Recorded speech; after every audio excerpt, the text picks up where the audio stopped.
Yesu Kristo akugiriye neza, Yesu Kristo aguhezagire. Ndizera wamaze kuvyura mugenzi wawe umwanya udasanzwe, igihe kidasanzwe, imbaraga z'umuzuko. Nshuti mugenzi uriko uradukurikirana, reka ndakumenyeshe ijambo rikomeye kano kanya ngira ndakubarire. Ni ijambo rikomeye abariko baradukurikirana. Ndabaha ikaze ni kuri wese tatakaburungu Albert TV akaburungu onarenage. Abariko baratwumviriza baciye kuri FM ku murongo wa FM ni 87.6 FM. Ijwi rikumva n'umuhanuzi kuva United Pentecostal Church Kigobe, ni shengero ry'uzumwe na Mwuka Wera. Dukorera ku mashuri yitiriwe abashinwa mu Kigobe kuri CFP Kigobe, Centre de Formation Professionnelle de Kigobe. Abazana na côté Centre Ville mudusanga mu Rurukira cyangwa se mukatana ibarabara, urenganye bien sûr ku macuniro, ahitwa ku macuniro ucurengana ucushikira hari ishami rya Bankobu. Iyo shami ya Bankobu ifatanye na station bita Mogasi. Station Mogasi iruhande hari station yitwa Sodika, haruguru hari station yitwa Kobire. Ni station zitatu zirabana zimeze nka triangle. Nuko ngo kuciye umanuka ucubona ibarabara rya kaburimbo niryo rinini cyane gose, ritera rija kunyubakwa za ambassade ya Leta Zunze Ubumwe za Amerika. Ucumanuka niryo barabara nyene, ikimenyetso cy'uko bahageze no kusanga hahagaze amaromorke bya imodoka binini. Ku metero 20 rero ucubona ikigo cy'abashinwa, ucuzunguruka karibu ucubona aho turiko turakorera mu izina rya Yesu Kristo wa Nazareti. Dukorera imbere y'amadrapo muri sale iri imbere y'amadrapo. Karibu rero uyu munsi n'umunsi wa gatatu, turabizi abari umunsi ukomeye cyane. Tuzagutangura nkuko twahora dutangura nyene isaa 4 ku kaburungu. Uze kuza. Yesu Kristo agire neza, tuzakugira ibihe byiza. Yesu Kristo aguhereza umugisha. Saa 4 ku kaburungu zabushitse. Yesu Kristo aguhereza umugisha. Ushaka kubonana n'umuhanuzi nawe guhera saa 3 gushika saa 4 araza kuronka umubonano uyu munsi guhera saa 3 na nusu gushika saa 4. Ukeneye kubonana umuhanuzi mu buryo bw'ibanga kugira ngo amuhanurire cyangwa se amubarire icyo muvugaho, karibu ndaza kuguhereza umubonano. Reka nkubarire ibanga riri kuhura n'umuhanuzi cyangwa se kubonana n'umuhanuzi nuko akora amakuru y'ijuru. Igihe uhuye n'umuhanuzi ubuzima bwawe burahinduka, ndaza kukubarira abo twabonanye ku munsi wa mbere, ndaza kukubarira abo twabonanye ku munsi turi ku munsi wa kangahe, turi ku munsi wa gatatu. Ndakubara abo twabonanye ku munsi wa dimanche, ndakubara abo twabonanye ku munsi wa mbere, ndakubarira n'intahe icyo no kubarira prophétie authentique précise spécifique mukino navuga n'ubuhanuzi bw'ukuri. Ntuje kuri ya radio rero yawe. Yesu Kristo akugire neza. Ndaza kuguhereza imirongo ya telefone, uraza gutelefona uba urashiramo amayinite cyangwa se urarondera amayinite, uraza gutelefona umwanya uriho kugira ngo uvugane n'umuvugishwa ari ntahe cyangwa se ikimana yagukoreye ugidusangize. Yesu Kristo akugire neza, Yesu Kristo aguhereza umugisha. Reka tuvugane ijambo rijanye no kwihangana. Reka tuvugane ijambo kwihangana. Kwihangana ni iki cyane abantu bubatse ariko naho utabawubatse iri jambo ryagufasha. Ukwihangana bivuga iki? Ubundi yaba umugabo cyangwa se umugore usanga rimwe na rimwe bivuga yuko twese uri umugabo cyangwa uri umugore ntabwo mushobotse. Dukwiye rero kugirane umuti uri hano n'ukugirane no kwihanganirana. Impamvu yo kwihangana si yindi nshuti mukunzi uriko uranega amatwi, nuko warongowe n'umugabo adashobotse. Ku ruhande rumwe nuko warongowe n'umugabo adashobotse cyangwa warongowe n'umugore adashobotse. Kubera iki?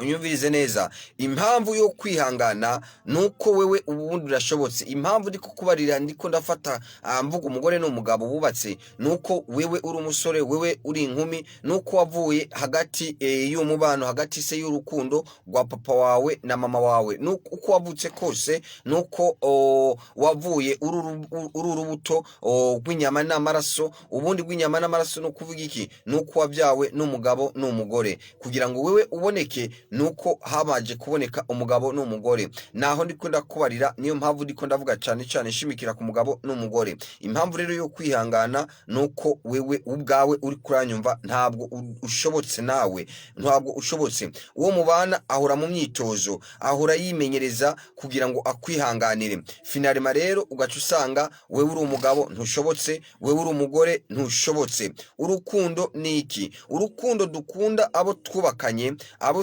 twabanye tubasha kwerekana mu buryo bwinshi, tubasha kubyerekana mu buryo bwinshi. Impamvu ndi kukubarira rino jambo nuko kuno kwezi kwa gatatu ariho abakenyezi bavuga ngo bafite umunsi bizizira cyangwa se bibuka uburenganzira bwabo, kandi utandukanye uburenganzira n'ubugwayi bwo mu mutwe. N'umuntu agenda n'ubugwayi bwo mu mutwe, uburenganzira bw'umukenyezi si ukugenda mu ibarabara ari gusa.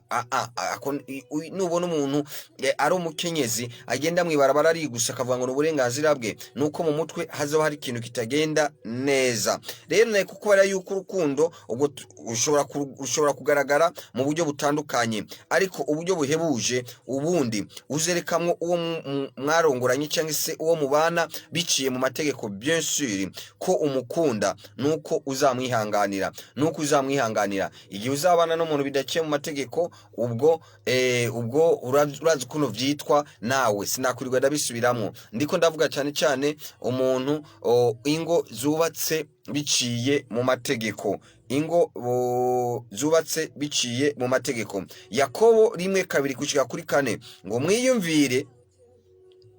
ngo mwiyumvire ko ari ivyo kunezererwa rwose bene data, nimwagwa mu bibagerageza bitari bimwe. 3, mumenye yuko ibigeza ukwizera kwanyu bitera ukwihangana.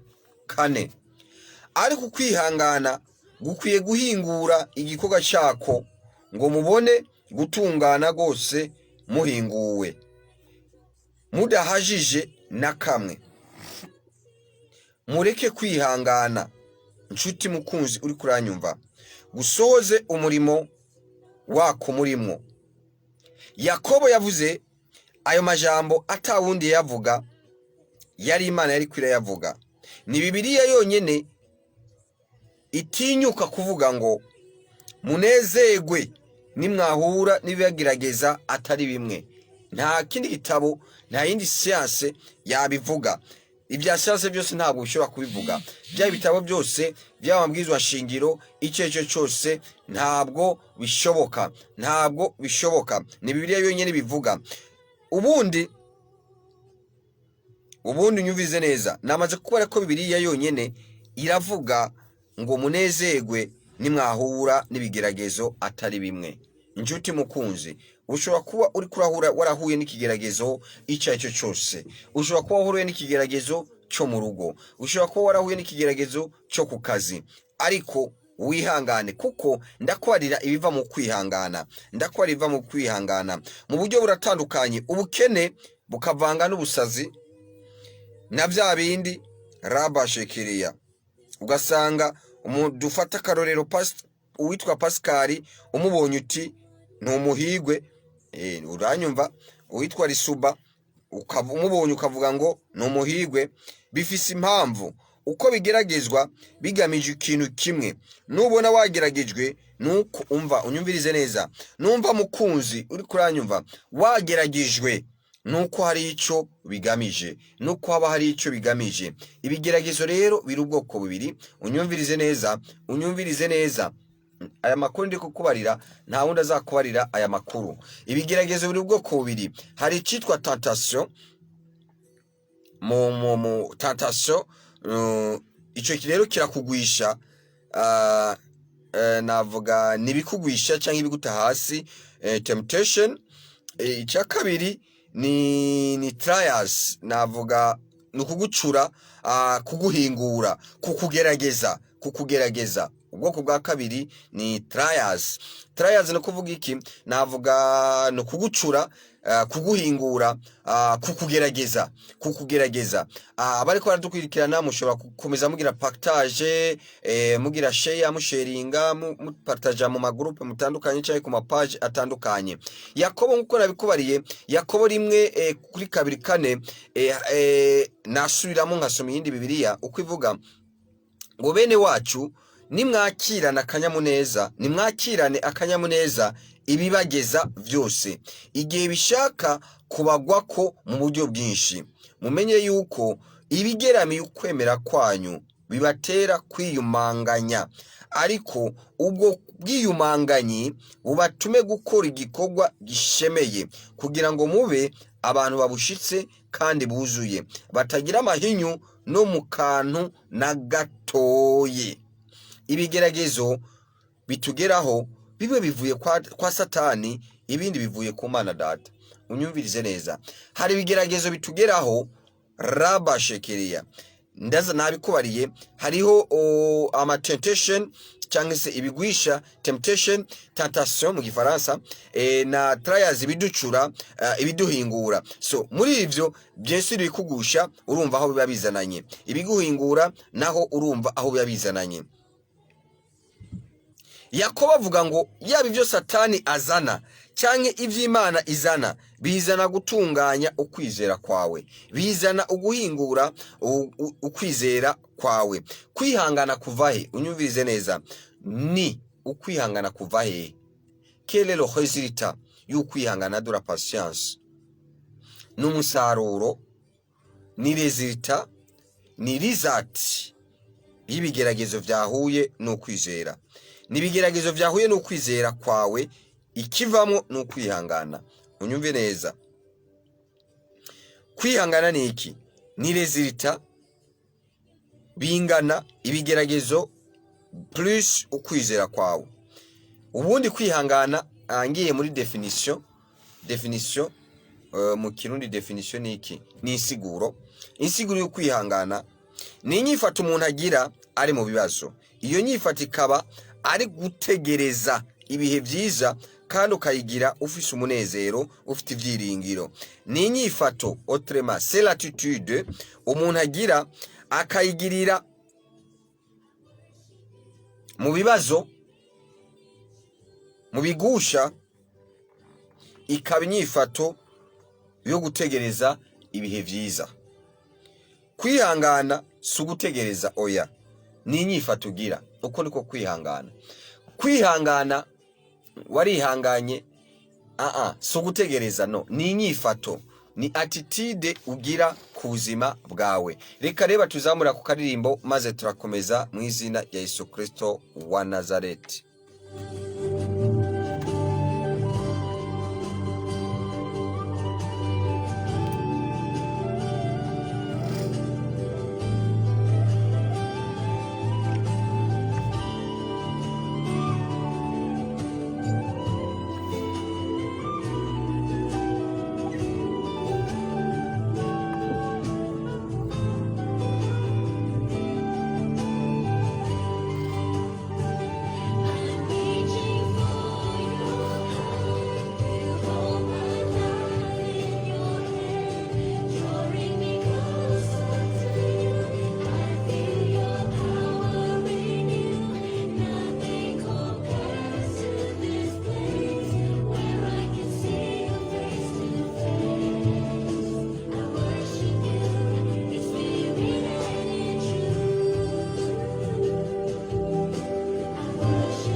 ikaze ku mwanya w'ikiganiro imbaraga z'umuzuko power of resurrection. Ndi kukubarira amabanga atandukanye, ibanga ryo kwihangana niki.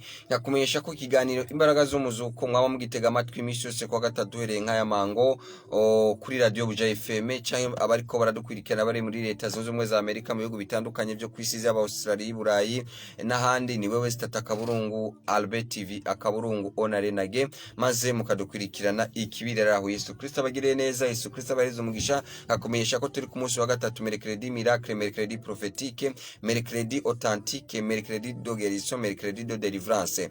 Ikaze rero, ikaze. Tuza gutangura amasengesho saa 4 na kore ko dukora ku mashuri yitiriwe abashinwa mu Kigobe guhera saa 3:30 saa 4 gushika saa 4. Nukeneye mubonano mu buryo buri privé cyangwa mu buryo bw'ibanga, turama ikaze. Abazananire kuri Côte Gare du Nord baba barenganye Rwakarede, bakaba barenganye ikigo bita NS, ni kaminuza yitwa NS, maze baca bamanuka ku metero 200 ibubafu. Uri kuramanuka ucukate ucuzunguruka ucubona ama etage afite amabati y'umutuku, ucubona aho turiko turakorera dukorera muri petite salle. Uze kuza rero saa 4 ku Kaburungu, ntucegwe. Yesu Kristo akugiriye neza, Yesu Kristo agohereza umugisha. Haraza kubone kwigaragaza ubwiza bw'Imana, haraza kugaragara imbaraga za Mwuka Wera, haraza kugaragara ibitangaza ku buzima bwawe. Uze kuza uyu munsi n'umunsi nakubare ko ari mercredi ya nyuma y'ukwezi. Ndaza guhanura ubuzima bwawe, ndaza guhanura ubuzima bwawe. Uraza kubona imbaraga za ya serumu, uraza kubona imbaraga za ya mavuta yava muri Israeli. Ivyo byose uraza kubibona. Karibu. Uraza kubona imbaraga zo mutamana, ivyo byose uraza kubibona. Umutamana w'itangaza uraza kubona, uraza kuwumva. Karibu. Yesu Kristo akugiriye neza. Imisi yose kwa gatandatu naho tuba dufite amasengesho ariko n'ay'abanyeshengero, ariko kandi kuri wa gatandatu umuhanuzi nzotanga mubonano guhera saa 2 gushika saa 4, guhera saa 2 z'agatondo gushika saa 4 ku bantu bazaba babisabye bataronse umwanya wo kuza, bataronse umwanya wa lendi.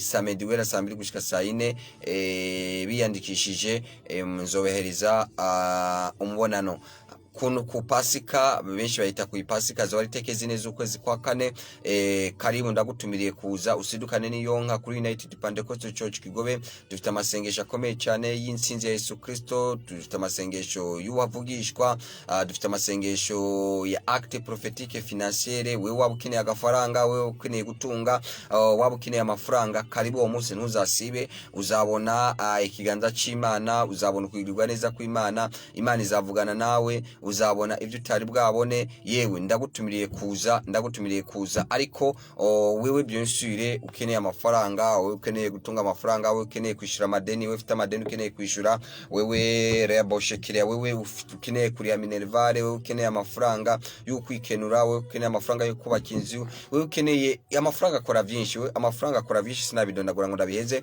mu ijambo rimwe. Wewe ukeneye amafaranga, ntusibitekeze neza ukwezi kwa 4. Ndagutumiriye kuza. Hazaba hari ubwiza bw'Imana, hazaba hari amavuta akomeye cyane. Karibu. Yesu Kristo akugire neza. Albert TV yamibaherekeza mu biganiro byose, byaba ibyishengero ku bari mu mahanga bazabikurikirana. Yesu Kristo agohereza umugisha, Yesu Kristo agohereze icyo umutima wawe wifuza. Ntusibe rero kuza, ntusibe na buhoro. Karibu. Hari ubwiza bw'Imana ugiye kubona, hari igikundiro cy'Imana ugiye kubona. Uyu munsi rero haraza kuba ubuvugishwa cyane ku buzima bwawe. Uze witeguye. Yesu Kristo agohezagire, Yesu Kristo agohereze icyo umutima wifuza. Ne kukubarira rero yuko ukwihangana, hari abagore batavuye mu rugo ariko batihanganye. Rabashekiria, batihanganye birashoboka. Hari abagore batavuye mu rugo ariko batihanganye. Hari n'abagabo batasambuye ingo zabo ariko kandi batihanganye kubera impamvu nyinshi. Ubwo yarananiwe kuva mu rugo kuko atazobasha kwibeshaho. Tazobasha kwibeshaho, akavuga ngo Mana, umunsi wamuhaye akazi uyu mugabo nzomuta, canke akavuga ngo ntago wihanganye n'imisi ikugize uko. Undi akavuga ngo iki kigore wakinyicira, ariko leta y'u Burundi yakigufunga uko so kwihangana uko so kwihangana kubera kwica uretse yuko amategeko y'igihugu abihana n'amategeko y'Imana cyangwa se amabwizwa y'Imana arabihana kandi urabizi ngo ingero y'icyaha n'urupfu ubushize nagusiguriye urupfu rubwoko bubiri hari mort spirituel na mort physique. Reka dukomeze ntabwo turi kuri definition y'imfu, ariko kwihangana ninyifatugira uvuga ngo ndategereje ibihe byiza bizoza, ninyifatugira ukavuga ati ndategereje ibihe byiza bizoza. Wakwihanganira uwo mukorana, wakwihanganira umugabo wawe, kwihangana ukavuga ngo ndihangana ibihe bizaza. Hari abantu ariko ni byiza, hari abantu bivanye n'imigwi y'amaraso yabo bitwa bakigeugewu bahinduka ku munsi. Rero abo ni byiza wewe nimba ufite umugwi w'amaraso ukaza tukagucangira n'amaraso ya Yesu Kristo, igihe tugucangira n'amaraso ya Yesu Kristo nawe ukabyemera ko amaraso yawe yacangwa n'amaraso ya Yesu Kristo, ubwo ntabwo uzaba kigeugewu, ntabwo uzahinduka, ntabwo uzagira ziriya mpamvu uzaze wewe ukeneye kuvangirwa n'amaraso ya Yesu Kristo. Ntabwo navuga ngo uri muri uwo mugwi cyangwa uri muri uwo mugwi, ariko waza ukabaza ati ubwo mubona umugwi wanje ari witwa kigeugewu, urabizi nawe ubwawe urabizi, wewe ndiko ndabarira uriyumva ni uri wa muntu winjira n'umuntu mu minsi mikeyi mukavana, uri wa muntu winjira ukemeza ikintu bwaca kabiri ukakivamwo, urumva uri kigeugewu urabyumva nyene, uri wa muntu nyene urabyumva ukora ikintu bwaca ukakivamwo, bwaca ubonye ubundi ututora urusanga uri wa muntu uyu munsi ubana n'umugabo, bwaca ukabana n'uyu, bwaca ukabana n'uriya, bwaca ukabana n'uriya, usanga uri wa muntu bwaca ukabana n'umugore, bwaca ugahindura nuko ubundi imbere yo kurongora cyangwa imbere yo gukora umushinga waza ukabonana n'umuhanuzi, umuhanuzi akakubarira akagucangira amaraso yawe akakora tufite amaraso ameze uku, reka ndagucangira n'amaraso ya Yesu Kristo amere uku. Ariko kandi byonshire uri umuntu ushaka ko amaraso yawe avangana na Yesu Kristo, ubwa mbere bigahera no mu bitekerezo, kuko abantu bashaka kugumana ayo maraso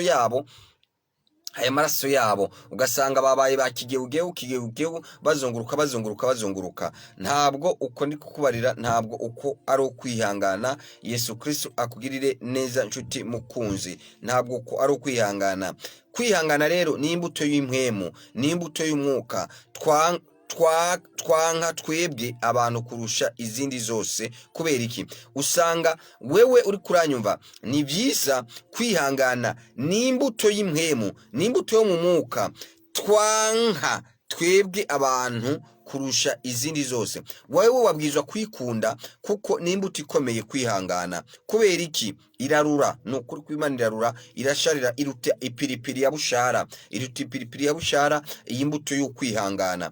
Nubona umuntu yihangana nuko azoba yuzuye Mwuka Wera. Ikintu kizakwereka abantu batihangana badafite Mwuka Wera, nta kwihangana bafise, ntashobora kwihanganira uwo bagusangiye umugwi w'amaraso, kuko urumva baranigana, baracumitana kujya kwamaho. Ariko umuntu afite imbuto yo kwihangana, afite amaraso yamaze kuvanga n'amaraso ya Yesu Kristo, yihanganira uwo ari we wese, yihanganira kubana n'uwo ari we wese, yihanganira kubana n'ugwafu, kujya ugwafu n'ururo bishobora kubana, hageze igenya bikagira, nuko barabana bakabana. Rero rabashekereya ikizakwereka umuntu atihangana nico. Uzagire imbuto nawe ndakwifuriza kugira imbuto yo kwihangana. Aho uri hose uri kuranyumviriza, ugira imbuto yo kwihangana mu izina rya Yesu Kristo Umunyanazareti. Wihangane buri kintu cyose kigera ku buzima bwawe. Izindi mbuto zose turazitanga, ariko kwihangana ko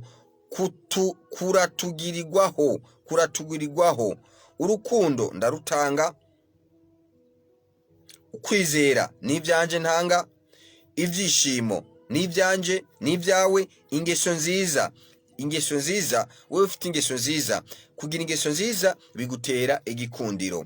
Kwirinda nije birinda n'ibyawe, kwirinda kuba umutampera, kwirinda gukora ikibi, kwirinda gukora ikibi bibuza utagenda muri gereza, kwirinda gushwana n'abantu, kwirinda kugira biguhereza icubahiro. So birindi ibyawe. Kwihangana rero niwe kwihangana ni mugenzawe aronka ko ibintu nkihanganano. Mu yandi majambo kwihangana ni undonka ko ibintu nkihangana. Niyo mpamvu iyi mbuto irabiha kuko we wihangana siwe ubwa mbere uronka kw'inyungu, ahubwo ujya wihanganiye niwe aronka inyungu. Bibiliya ivuga ngo twebwe twahamagariwe amakuba nibo bizera. Paul yandikira ab'Ifilipi 1:29 kuko icyo mwagabiwe ku bwa Kristo atari ukumwizera gusa. Unyumvize neza ngo kubw'icyo mwagabiwe ku bwa Kristo atari ukumwizera gusa, ariko mwagabiwe no kubabazwa kubwiwe. Twahamagawe no kubabazwa ku bwa Kristo. Amategeko yaraturenganije. Umugabo n'umugore,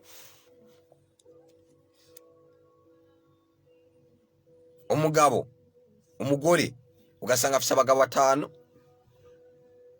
akarenga ibigo, n'umugabo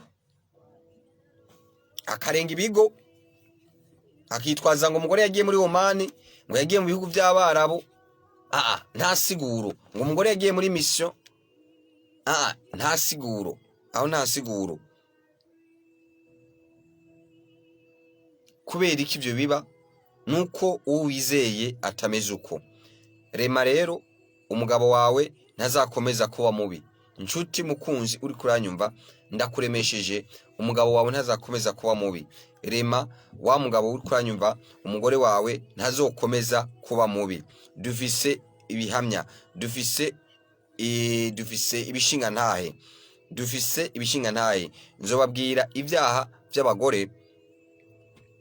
Kimwe mu ngeso mbi abagore bagira urwango. N'ibyaha by'abagabo nzabikubarira undi munsi. Ariko kimwe mu ngeso mbi y'abagore bagira urwango. Urwango ni hatari, c'est grave. Niki twavuze hano cyatuma mutababarira abagabo? Niki ndiko ndavuga hano cyatuma utababarira umugabo wawe? Kubera iki? Kubera urwango. Icyo cyacu urwango cyakwiziziye. N'inzu zingaho zazibamwo, n'inzu 10 zazibamwo, n'inzu 20 zazibamwo. Icyaha kindi usanga abagabo bakora ni kuzana abashiki bacu mu ngo canke mama wacu. Nuko rero wa mugore we ukabafata nabi, ukabatoteza, ntushake ko baza, ntubafate neza. Data ngo ntukora kuri biriya bintu banywa, ngo nukora ko nimba anywa rugombo. None ko ari nyoko bukwe gashaho, wamugira guti yakubyariye umugabo kandi yamubyaye akinywa rugombo.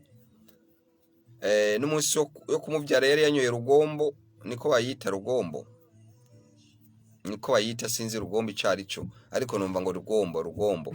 Nuko nguko. So rero ngo nawe ngo warasirimutse, sinzi ko ari gusirimuka. Ngo barakwigishije ijambo ry'Imana. Iryo jambo ry'Imana bakwigishije ryanka kugaburira no guhereza icyo nyoko bukwe yanywa n'ikihe. Ngo niwakora no ni vidaje iriye kiriya kintu kigaragara ngo ni giki. Ngo ninde yakuruze? Uwo yakuruze cyamo cy'abagara cya Paulo yandikiye abagaratiya ngo wa mugaratiya ninde warozwe nande? Ninde yakuruze? Ni nyoko yakubyaye, ni iryo dini ryakuruze. N'uburozi ubwo ni icyaha gikomeye. Umva rero ndakubarire, nta ngorane. Urazareka gukora kuri icyo kidaje cya nyoko bukwe yakubyariye umugabo. Urumva wararozwe, siko biri? Urumva wararozwe, ariko nawe uri kurabyara abakobwa.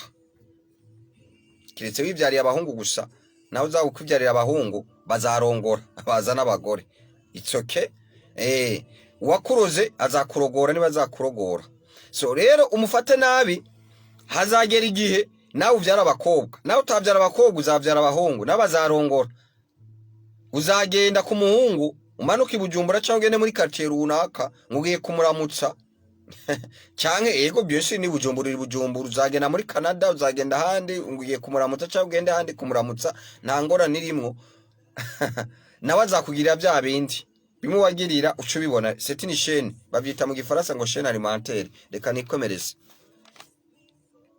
Kuko rega na mama wawe ntiyaraze ko azaba umukecuru, ntiyaraze ko azasaza.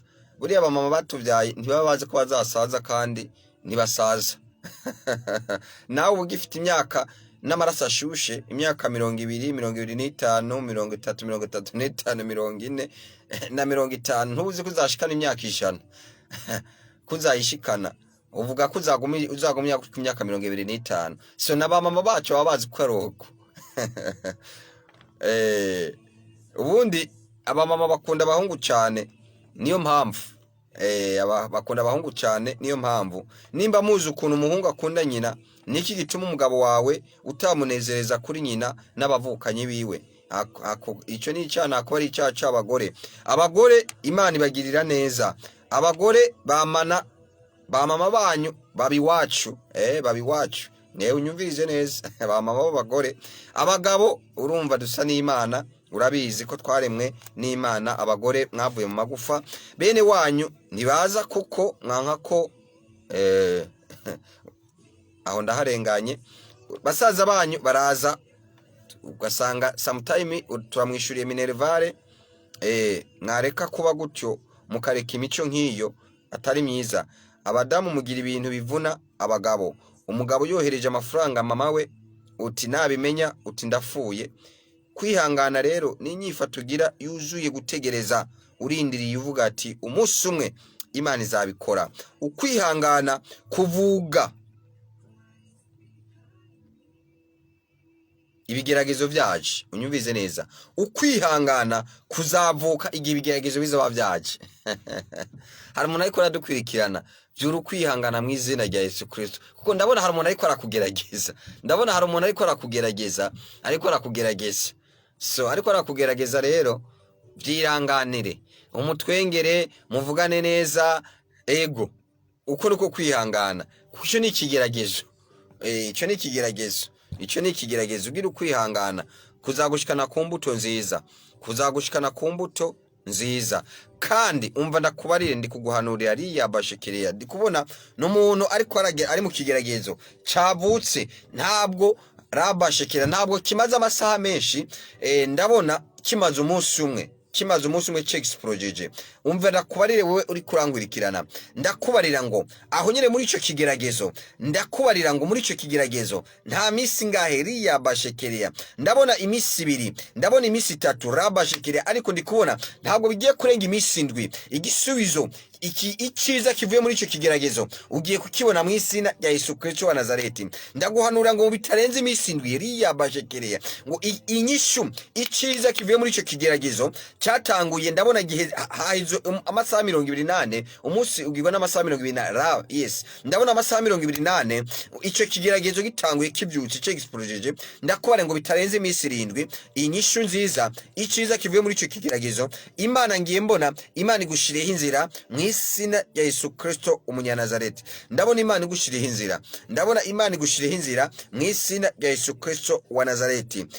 Ukwihangana, ukomeze kwihangana. Ntabwo imisi 7 yakunanira kwihangana. Warihanganye umwaka, warihanganye imyaka 2, warihanganye imyaka 3, warihanganye imyaka 4, warihanganye imyaka 17, warihanganye imyaka 20, warihanganye imyaka 25, warihanganye imyaka 30. Yes, ntabwo imyaka rabashe, ntabwo imisi 7 yakunanira kwihangana. Ndakwizera birakunda mu izina rya Yesu Kristo wa Nazareti. Ukwihangana nakore ngo kuvuka, ndi kukubarira ukwihangana kuvuka ibigeragezo bije byitwa kwihangana bivuye ku bandi. Erega kwihangana byensiri nuko hari uwo muntu rabashekereya yaguteye ico kigeragezo, yaguteye ico kibazo. Kandi umva, ndabona wakiguteye. Abantu bariko badukwikirana, ntimuje kure ya radio, kuko ndaza kukubarira abantu, ndaza kuvuga urutonde rw'amazina abantu ufite ama message avuye mu ijuru menshi cyane, batohara kuza uyu munsi mu izina rya Yesu Kristo wa Nazareti. Waruzi ko umugore avyaye, ubundi umugore avyaye yibarutse bisa nguko aba yirutse ibirometero 1000 260. Abadamu urumva bavyara murumva ko mukomeye wakwikomera amashi. Umugabo muri kumwe umugabo uryamanye n'umudamu wawe wavuga ati felicitation madame burya urakomeye cyane. Urakomeye cyane. Umva avyaye rimwe cwarura ibirometero 1260 n'amaguru wiruka. Ntabwo ndavyiruka. So ni nka marato 30. Ubigize nka marato 30 ubundi. Waru bisigura iki? Umubabaro agira araruha. Byanditse muri Bibiliya. Nyayo uzakobesha ngo kuvyara ngo nturuha. Niyo mpamvu Bibiliya Eva byinshi amaze gucumura. Imana ambwiye ngo uzavyara ubabaye, ngo uzababara. Kuvyara urababara. Naba kugira cesarienne wakobesha ninde? Wakubesha ninde ngugize cesarienne bakugira cesarienne ngo nubabara. Ngomba kandi uzeyogira. Ntabwo bisi. Ububabara bwizo kubabara. Natabise wagira urababara. Nanesezikira kuva muri ababara. Nibagushiramo sonde. Nta sonde baragushiriramwe. Sonde bayigushiriramo burya. Sonde bayigushiriramo burya ntabwo ibabaza. Bayigushiriramo bagushiremo anesthesia. Umubabaro ugira muri ari amezi 9, ari amezi 9 marati mwingana n'ibirometero 42 we utabizi. Shwaro wakugwiza 30. Gwiza 30 rero wumva ivyo utora. Ni nk'umuntu yirutse marato 30. Uriya mubabaro ugira kuva ku mezi 9 witwaye, hari ugwara ama infection, hari ugira bita ngo nirekwe n'ibindi. Indibwirwa n'uwayiraye ko ntago ndabikurusha, ariko ndikware kubikubarira urabizi kandi urabindusha, ariko nayi kubikora kuko ndabizi. Ibise kujya bibaba kujya kwipiripiri ivyo byose. So ivyo ntabwo wabihisemwo. Ni kubera iki? Niko wavutse. Ntabwo wabicaguye, niko wavutse. Kwihangana rero nico kigwanisho kiruta ibindi bigwanisho byose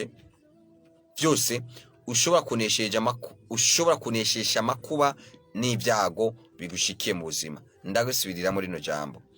Ukwihangana nico kigwanisho gikomeye kiruta ibindi bigwanisho byose ushobora kugwanisha amakuba n'ibyago bigushikiye.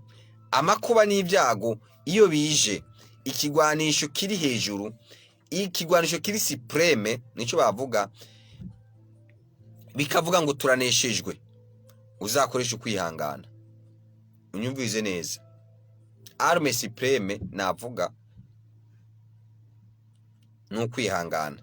Nihaza ikintu cyose, nihaza ikibazo cyose, uzagira ukwihangana. Nubona urugo rwawe rugira rusambuke, uzavuga utumviriza ikigwanisho kimwe sigaranye, akanyuma sigaranye n'ukwihangana. Ariko nyene waza umuhanuzi akagufasha, byagenda neza mu izina rya Yesu Kristo. Ntabwo uzasenya urugo rwawe, ntabwo uzava ku kazi kawe, ahubwo abakugerageza, abakugeramiye bazakubitwa hasi mu izina rya Yesu Kristo. Icyo wakora niki? Nukuza ukabona n'umuhanuzi w'amahanga, azoguhanura, azakubarira amakuru y'ijuru, kandi azakubarira ukwihangana, azakubarira ukwihangana. Uko kwihangana ndi kukubarira nuko ndakuzi neza, nuko nakubayemo. Uzaze gusa, nago tumirira kuza, nushaka nzakukubarira. Yesu Kristo agwire neza, Yesu Kristo aguhereza umugisha. Yesu Kristo agwire neza, Yesu Kristo aguhereza umugisha. Uzagusanga no kuri RB TV. Uku kwihangana bwo ni testimony, yes, ni intahe. Uzagusanga no kuri RB TV. Yesu Kristo agure neza, Yesu Kristo aguhereza umugisha. Yesu Kristo agure neza, Yesu Kristo aguhereza umugisha. Gusenga ico gihe nushika mu makuba, hari gihe kutazakora kandi ndi kuzakora. Kwizera ni kuzakora rimwe na rimwe sometime, kuko kwihangana no gushinyiriza. Waruzi kwihangana ko gushinyiriza? Kwihangana aho bibabarije nuko aba ari ikintu aba ari ibintu ufise ko responsibility, ufise ko ububasha ariko udafise ko uburyo wabihindura. Urugero, umugore n'uwawe siko yabwizwa kugukunda, ariko araja arakubwira ngo ya ngo nta sentiment ngifitiye ngo ndayifitiye shetani. Soko so Yesaya 30:18 igituma Uwiteka yihangana ngo nukugira ngo atugirire neza. Unyumvize neza, Yesaya 30:18 igituma Imana uhoraho yihangana ngo nukugira ngo atugirire neza. Igituma dukunda Imana nuko twihanganira. Yesu Kristo yigeze guca umugani ngo atera uruzabibu umwaka wa mbere ntiwera, uwa kabiri ntiwera, uwa gatatu ati nukurandura. Nyenewo aravuga ati ihangane, ihangane, ihangane twongere turabe ko rutazokwera. Imana iguma idutegereje ko uzoba mwiza kandi izi ko uri mubi, wewe uri kuranyumva. Igituma turi uku turi nuko Imana data rugira byose twihanganira. Nshuti, nimba uzi ko Imana data rugira byose kwihanganira, uze wihanganira muvyera, uze wihanganira mugenzi wawe, uze wihanganira wowe mutavuga rumwe. Haro mutavuga rumwe, ntimwavuga rumwe. Wewe wavuga igiswahili undi akavuga igifaransa, mukamumvuze memerangaje. Soko se uze wihanganire uvuga igiswahili, uze wihanganire uvuga icongereza, we nawe uvuga igifaransa. Siko none ko ni muvuga ururimi rumwe.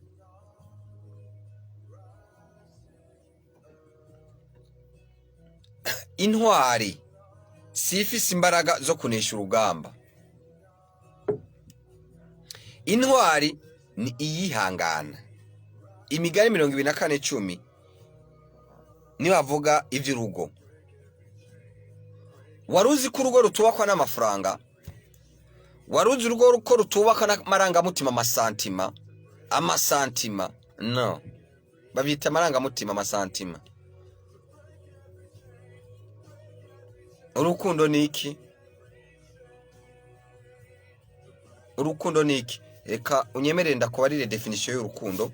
Urukundo nukurindagira ku bwonko bigatuma ubona umuntu uko abandi batamubona, ukamwegera, ukamushira ibyo bisazi byawe, mwarangiza mukarandagirana. N'amarangamutima, urukundo n'amarangamutima, emotion bihindagurika. Urukundo n'amarangamutima, emotion bihindagurika. Igikomeza urwo rukundo rero ni ukwihangana. Umugabo akavyuka adashaka kuvuga, tuba turuhutse umugore. Iyo asheshetse 99% abakubwiye umugabo ngo ndakurakariye, abamubwiye ati nunyiteho. Umugabo akoze ikosa ntamwegera avuga ngo ese kutanyitaho, kutambona ni ibiki. Ariko abagabo iyo basheshetse baba bafise ikibazo, abafise ikibazo ariko arashaka gukemura wenyene, ariko umugore we akabibona ukundi.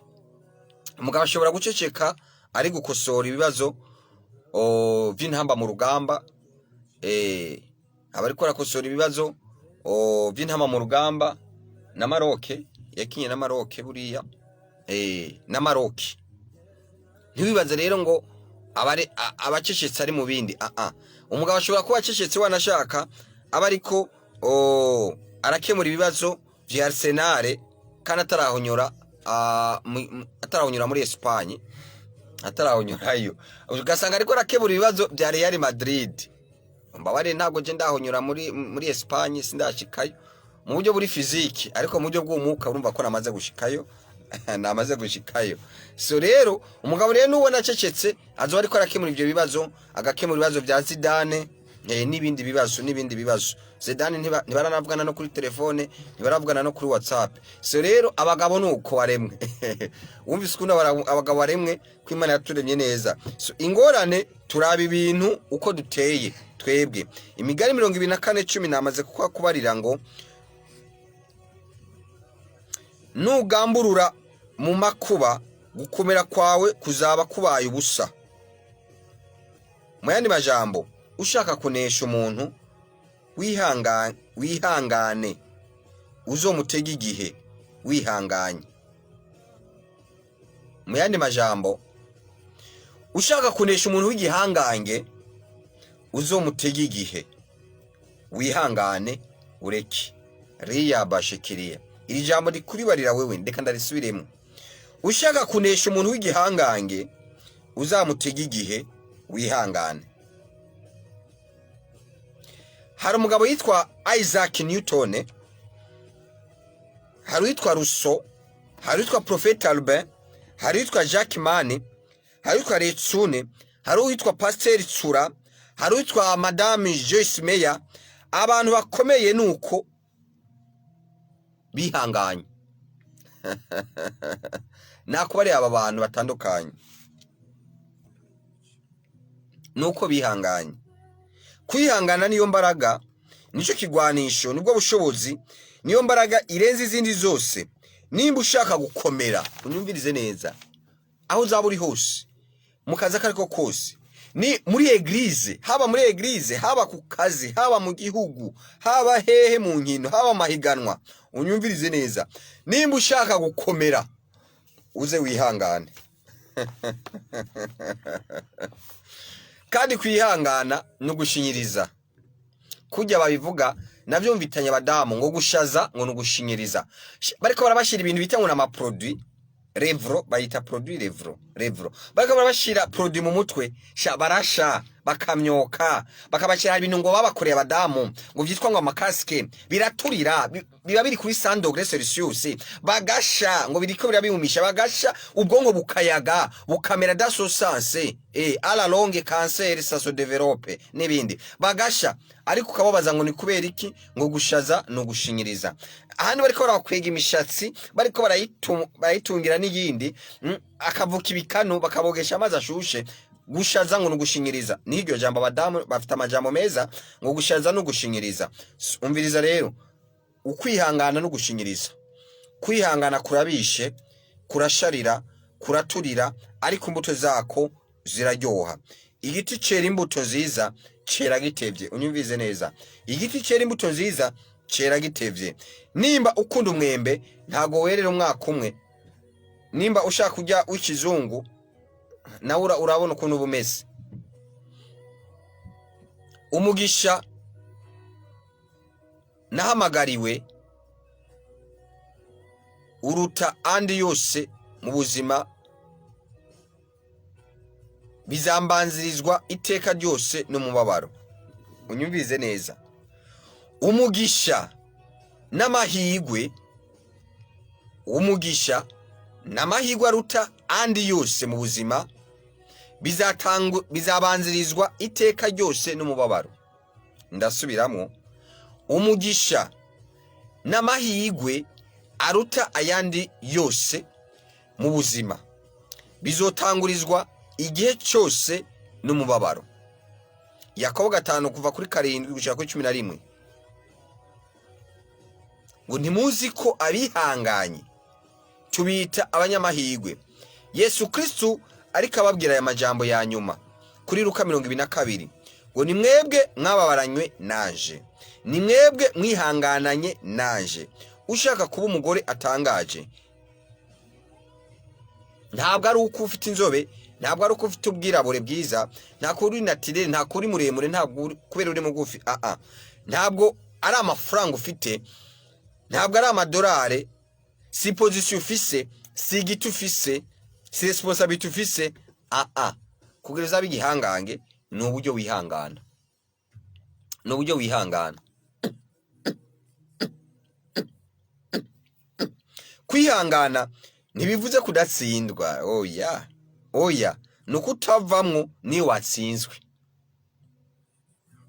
nuko uvamo niyo watsinzwe, nuko utavamwo niyo watsinzwe. Uzaraba ama equipe akina umupira w'amaguru nawe wayatsinda uyu munsi, ntabwo wazaheba muri competition, ntabwo wazoja bikura muri, haraba bari muri division ya mbere, haraba bari muri division ya kabiri, hari n'ababari muri division ya gatatu. Ubwo birashoboka akaba hari ibihugu bimwe musanga harimo ama division ya gatatu. Ndabona ntabwo uca wikuramo ngo ndavuye muri umugabane ngo ndatashe ndagiye kuragirira marume. Oya, udatsinze uyu munsi uzatsinda ejo ubigumamwo.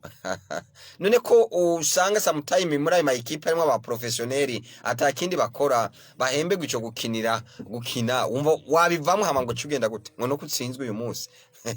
Utsinze uyu munsi ejo uzatsinda. Kandi hatsinda uwatsinzwe n'ukwihangana. Abajuweli barihangana cyane, wabakomera amashi. Wabakomera amashi.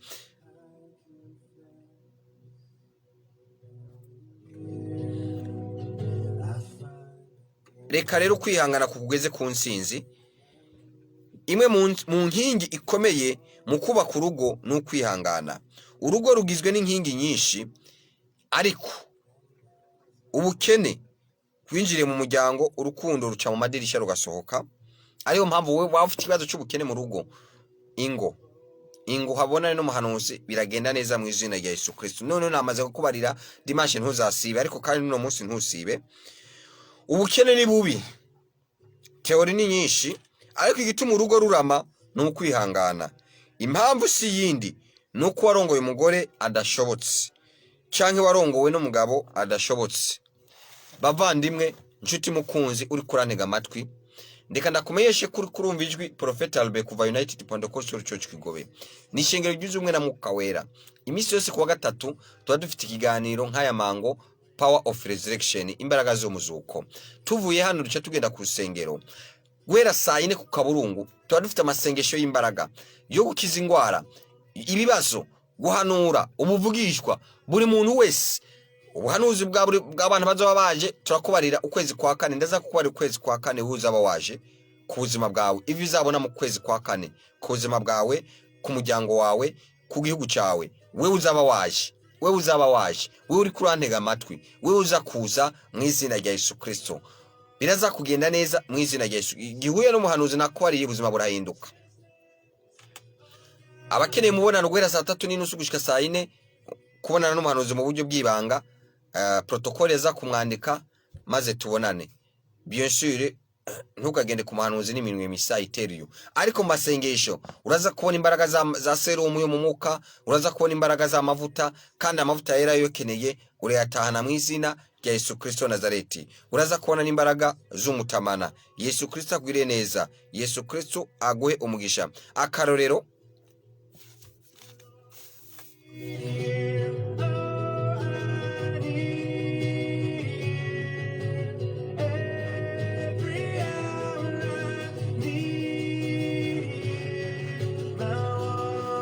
naguha uzasanga muri korale runaka, ntabwo nayivuga, umuyobozi w'abaririmbyi umubajije ati mbwira abantu muri korale bagoye, umwe azakubarira ati ni Shantare goye.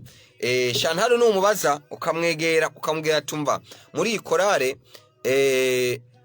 ninde mbarira umuntu yabagoye, azakuba ati reka nta wundi agoye atari Karine nawe n'umwegera ukamubarira ati waruzi wambarira umuntu agoye muri korale, azakubarira ati ni Francine nawe umwegereye ukamubaza ati ninde agorana muri korale, azakubarira ati ahubwo ni perezida wa korale. Urumva wahereye kuri perezida. Finalima rero uzasanga twese ntidushoboka, uzagira uwo wamwimenyereza. Uzagira uwo mwimenyereza. So nushaka uzahere kuri pasiteri w'urushengero, nibaze ati pasiteri mbwira mukristo agorana mu rusengero, azakubera ngo ni Gaburiyeli. Ugende kuri Natanayeli timbwira umukristo agorana mu rusengero, tini Pierre. Ugende kuri Pierre timbwira umukristo agorana mu rusengero, uti ni Craveri timbwira umukristo agorana mu rusengero, tire kare ni pastori. Urumva tuti ni sheni. So rero wakwemera, wewe uri kurantega amatwi, wakwemera ukagira imbuto yo kwihangana, ukihanganira mugenzi wawe, ukihanganira uwo ari we wese, uzaba igihangange. I tell you, uzaba igihangange, uzakomera. Kwihangana n'imbuto nivyo irabishe, ariko ni lazima, niho hari ibanga. Nakware abantu bagiye barakomera. Ndabagusubiriremo ngira ngo nakubari witwa Prophet Albert uri kumva ijwi, nakubari Madame Joyce Meya, nakubariye nakubariye Isaac Rabine, nakubariye Newton, nakubariye Baruso, nakubariye n'abandi nuko bafite iyo mbuto, nuko dufite iyo mbuto, nawe ukubika utayigira, utayigira. Mu mitwe wacu twuzuye ubwibone, ntitubizi ko tudashobotse. Ndagisubiramo, mu mitwe y'abantu benshi twuzuye ubwibone, kandi ubwibone ni ikintu kibi cyane. Imana ntikunda ubwibone, I tell you. Wabimenya utabimenya, natakubwiye hari ibyo yaretse kugira ngo bikunde mubane. Hari ibyo atakubwiye kugira ngo bikunde mubane. Hari ibyo yakwihanganiye ariko kugira ngo mubane. Abo mukorana hari ibyo bakwihanganiye kugira ngo mubane, kugira ngo mukorane. Bamabukwe ni bande ngo ntibashobotse? Ni twebwe. Iyi si tubayemwo idukura ko kwihangana, itwambura kwihangana. Kera twaja muri banki tugatonda, ubu gukuraho guta umwanya, gutakaza umwanya, hakora ibyuma bya sezamo, hakora ibyuma bya gishe automatique. Birica kwihangana no gutegereza. Kudakora cyane, kutababara, kudategereza. Ubu hari mashine zimesura, ubu hari mashine robo ziteka, gaze iriho, kwiziniyeri z'ikizungu ziriho. Iryo ni iterambere. Ibintu byose bitubwira wivuna, wirusha. Muri Amerika, reka ndakorera rino banga, muri Amerika ugwaruka rwinshi ntiruzi kwandikisha amaboko. Ubaye ikaramu no kwandika oya, ibyo bisigaye mu Burundi gusa. Niyo twandikisha amakaramu mu ishuri.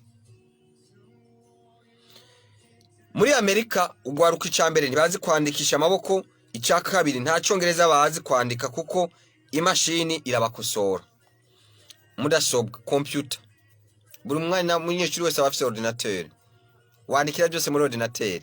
Ikaramu zamenya kwandikisha ikaramu gute? Nibikunda. Urugo rero ubishaka utabishaka bisaba kwihangana. Nishengero ndakwade kwishengero n'urugo n'umuryango uza mu rusengero. Duhurira mu rusengero turi imiryango turi ingo.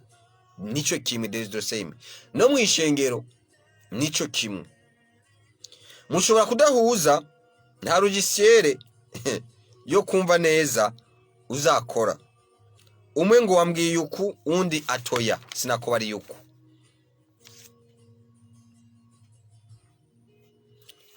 Hari proverbe no mugani mu Kirundi niko navuga, uvuga ngo naca nagucira, ngo urukundo dukunda abo twubakanye tugwerekana mu buryo bwinshi.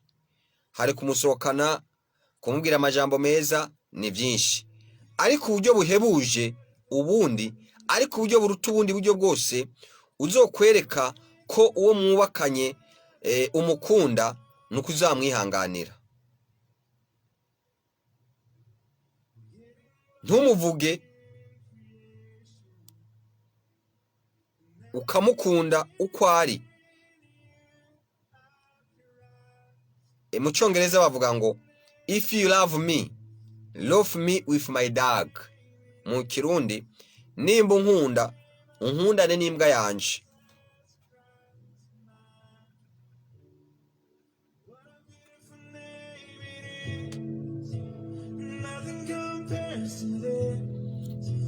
Nshuti mukunzi uri kuranyumva, nuwaguha hamwe Imana yaguha amahirwe ngo wiremere umugabo wawe cyangwa wiremere umugore wawe, ejo no kuri mwakwandurana.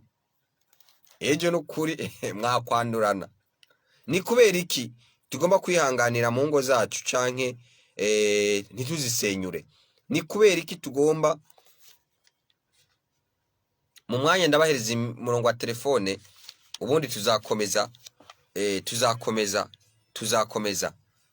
tuzakomeza niye mpamvu ndakubarira ibintu bine by'ingenzi uzahora uvuga uti sinsambura uzahora ubyibuka nimba uri umukristo nimba uri umunyashengero mu UPC Kigobe uzokwa mu byibuka icambere urugo ni institution y'Imana urugo ruragusumba wewe hari abakobwa bakoze mu makampuni yo mu Buganda bosi wabo akabasaba ngo bajyamane ariko ntibanavyemeye kandi ntabwo bademissionye ku kazi kubera iki impamvu nuko akazi gasumba ivyo bintu ayo magambo ivyo yamubariye akazi ni kanini cyane kuruta ayo majambo urugo rero ni runini gusumvya ivyo wiyumvira iyo usambuye urugo iyo usenye urugo iyo rusambuye uba usenye ubusambuye aho wavukiye mu muryango wavuyemo kandi ubusenye naho wagiye kurongorwa no muryango wagiye kurongorwamo ikindi si ibyo gusa ubusambuye abana bawe arico kintu cyonyene tuzasiga mu isi njuti mukunzi ikintu cyonyene uzosiga mu isi sayo mafaranga naho uzakwandika ngo twagize ngo wajahe wavahe inshuri miliyarde 5 ivyo ntawe uzakwandika ntabwo uzasiga ngo twasohotse muri bayita ngo iki ngo twasohotse mu kabare mu inshuri nizi ngo nagiriye mu modoka inshuri nizi ngo nagiye kwitanganika ngo twambaye impuzu zisa mu inshuri nizi ikintu uzasiga mwisi n'uruvyaro niyo mpamvu n'abadafite abana bavuga ngo mwene naka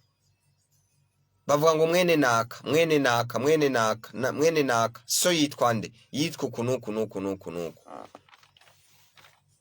icya kabiri niyo honyene ufise icyo uzosiga mu isi amafaranga utunze ibyo ufise byose nituva muri iyi si nuva muri iyi si ntabwo uzobisigarana icyo uzasiga mu isi cyonyene ni urugo rwawe n'abana bawe n'umugabo wawe canke n'umugore wawe kampuni yawe upfa gufa wapfuye baca bayigaburamwo batarava no mu kiriyo amafaranga ubwo wagwaye upfuye amaze ibintu byose byo ku isi waruhiye bizoba iby'abandi monsherami ibintu byose byo ku isi waruhiye bizaba iby'abandi niyo mpamvu ndagutumiriye turiko turubakwa urushengero turi mu nyubako zo kugura ikibanza no kubaka zana ayo mafaranga yawe zana ayo madolari yawe zana ushiremo umushinga zana iyo sima yawe zana iyo misumari yawe aho uri hose weri kuranyumva ntuvuge ngo we ntacyo ufise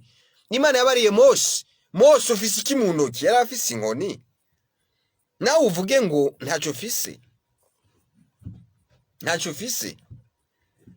Imana ntuzoyibarira ngo nzoguha mu bizoronka uyiha mu byo ufise nayo kuko iguha mu byifise bifise byose iraguha nikubara ngo ibifise byose mu biganza byayo ingo wubake zana igiti zana umusumari zana urubaho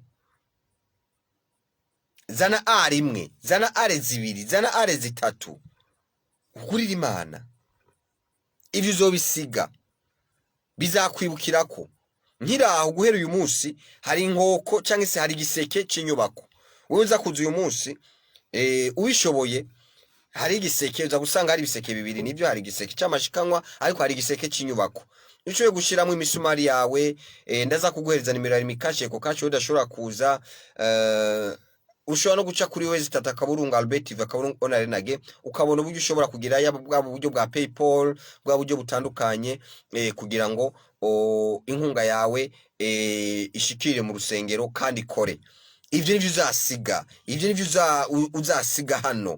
uzasiga hano nakubariye amajipe yawe azoca bayagurisha umugore wawe azoca yinjirirwa n'uwundi mugabo azosha yinjirwa n'undi mugabo, hari umugabo ariko aramuraba ngaho. None wasiga ibintu zakwirukirwa koko nyene nivyo byo mu rusengero. Ubwo rusengero tuzashaka ko amazina yawe n'ifoto yawe, tinaka yaguze hari imwe, yaguze hari zibiri, yaguze hari zitatu, naka inyubako imaze gutangura, naka yaguze imifuko 10, yaguze imifuko 100, yaguze imifuko 2. Bigaragare. Ndagutumiriye rero kuza. Yesu Kristo aguhereza umugisha. Yesu Kristo aguhereza umugisha. Umva ikintu uzasiga ngaha mu isi kigasigara ari icawe, n'urugo rwawe, n'abana bawe, n'uruvyaro rwawe, n'abana bawe. Umva urugo rurenze umugore n'umugabo kugeza ku bana. Niyo mpamvu uzobaza umwana turi mwene nde, niyo bazokubaza identity karangamuntu, ne karangamuntu none nuzo kwavuga amazina yawe, so na nyoka wavukiye byose. Abana bawe impano zabaho ica gatatu batazigera n'umunsi na rimwe bibagira, ntabwo ari amashuri yo kuri Harvard University canke Université Catholique de Louvain canke Université d'Ongozi. Oya, samafranga sukubatembereza kuri cercle hippique canke kuri beach. Oya, nuko we na mama bazobona mu bana bakarinda bava mu rugo batigeze babona mu rusenya. Iyo niyo mpano bazagushimira kugeza icambere. Waraga umwana na wawe ugapfa atakwibagiye, uzamuraga Imana. Muraga Imana, Imana data rugira byose. Muraga Imana kandi Imana ntuzoyimubarira, bazayikubonamo, bazabona ukuntu ikorera, bazabona ukuntu usenga. Iyo niyo Mana. Mboneyeho nakanya mu izina rya Yesu Kristo wa Nazareti, fasha kano kanya kwizina ryanje Prophet Albert kuva United Pentecostal Church Kigobe, ishengero ryunze umwe na Mwuka Wera mu Kigobe, nakore ko dukora ku mashuri y'imyuga y'abashinwa mu Kigobe. Fasha kano kanya ku giti canje no giti cy'ishengero guhoza umuryango wa mugenzanje Prophet Bushiri yabuze umwana wiwe Israela bivuye kuri bene wacu abanyafrika bo muri Afrika y'Epfo. Reka nakwibutse ko nkuko nabihanuye turi mu gihe cy'ihama gishengero, narabihanuye avec ibi biriko biraza n'ibindi. Ihama gishengero ritangura ku bakozi bayo. Yaravuye muri Afrika du Sud n'umugore wiwe, ariko abana basigara muri Afrika du Sud, ndetse baramuburanya. Afrika du Sud irarungika mandat d'extradition, kuvuga umutahe wo kumusubiza muri Afrika du Sud. Ndakwibutse ko Bushiri avuka ari imvukira yo muri Malawi, ariko ubutungane dushimira Imana hamwe n'Imana no gusenga. Ubutungane bwa Malawi bwaratahuye yuko ibirego bya Afrika du Sud atari by'ukuri, biri muri rwa rukurikirane rwo guhama ishengero nuko babitesha agaciro. Nuko rero amaze kugwara baca bamuha uburozi, bamuhaye uburozi, tireka tumuha uburozi, bamuha uburozi, baranka no kumurekura kugenda kwivuriza muri Kenya. Ariko Imana yarabiretse ivyo byose. Biri mu bya bindi by'ukwihangana na kubarira, biri mu bya bindi hariho trials iva ku Mana.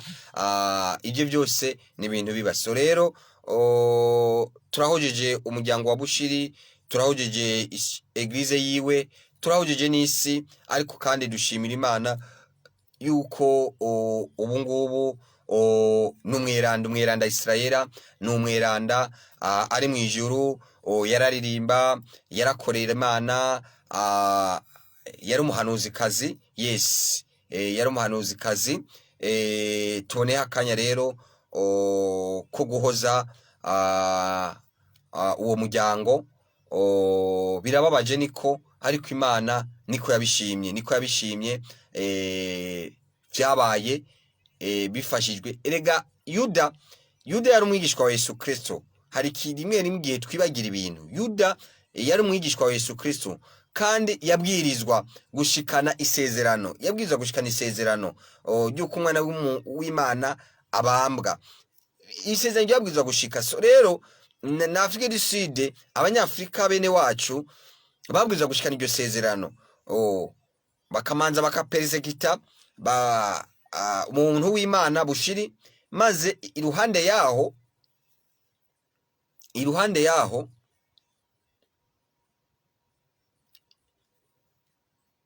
isezerano rigashika. Ubushize nabikubariye mu Kirundi niho bavuga ngo umwana w'imbeba yazize urwanko rwa nyina, ariko mu bazungu suko narakwari bushize ukuntu Ben Laden bagiye kumutora wenyene, yari kumwe n'abana biwe n'umugore wiwe mu nzu, ariko bishe wenyene Ben Laden kuko nibo bari bafitanye ingorane. Ariko abanyafrika ako nakageso kabi usanga kare mu banyafrika,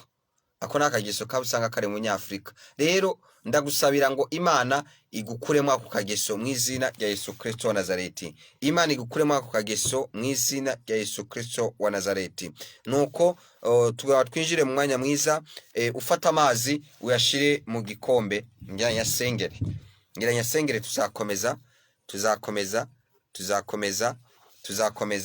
Fata amazi uyashire mu kirahuri, nyasengere mu izina rya Yesu Kristo.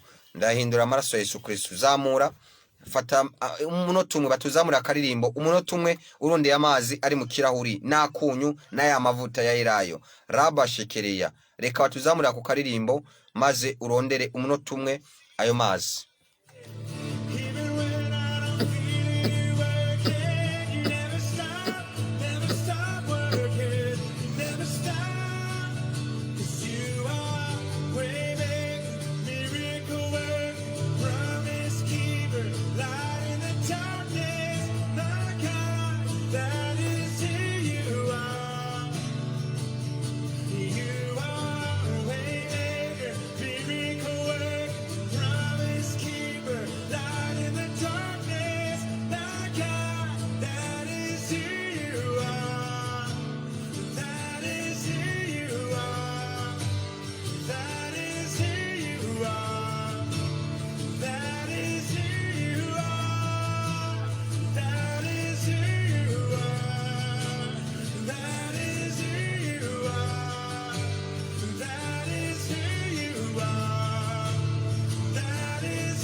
Raba shekeri, fata icyo kirahuri cy'amazi, fata icyo kurahura cy'amazi, fata icyo kirahuri cy'amazi, ndayasengere mu izina rya Yesu Kristo wa Nazareti.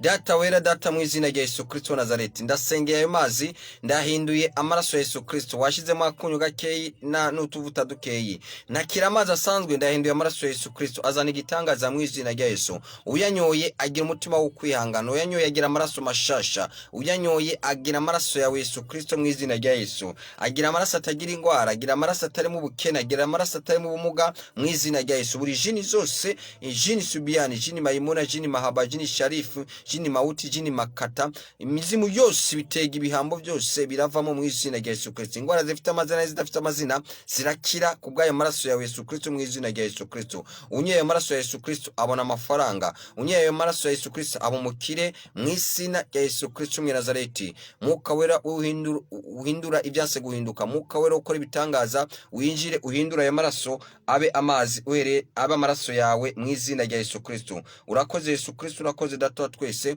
Tugiye kumva intahe uhereye none iteka ryose, amen. Kunywa sasa, nyarutsa unywera ayo maraso ya Yesu Kristo, nyarutsa umunota umwe batuzamura ku karirimbo, umunota umwe.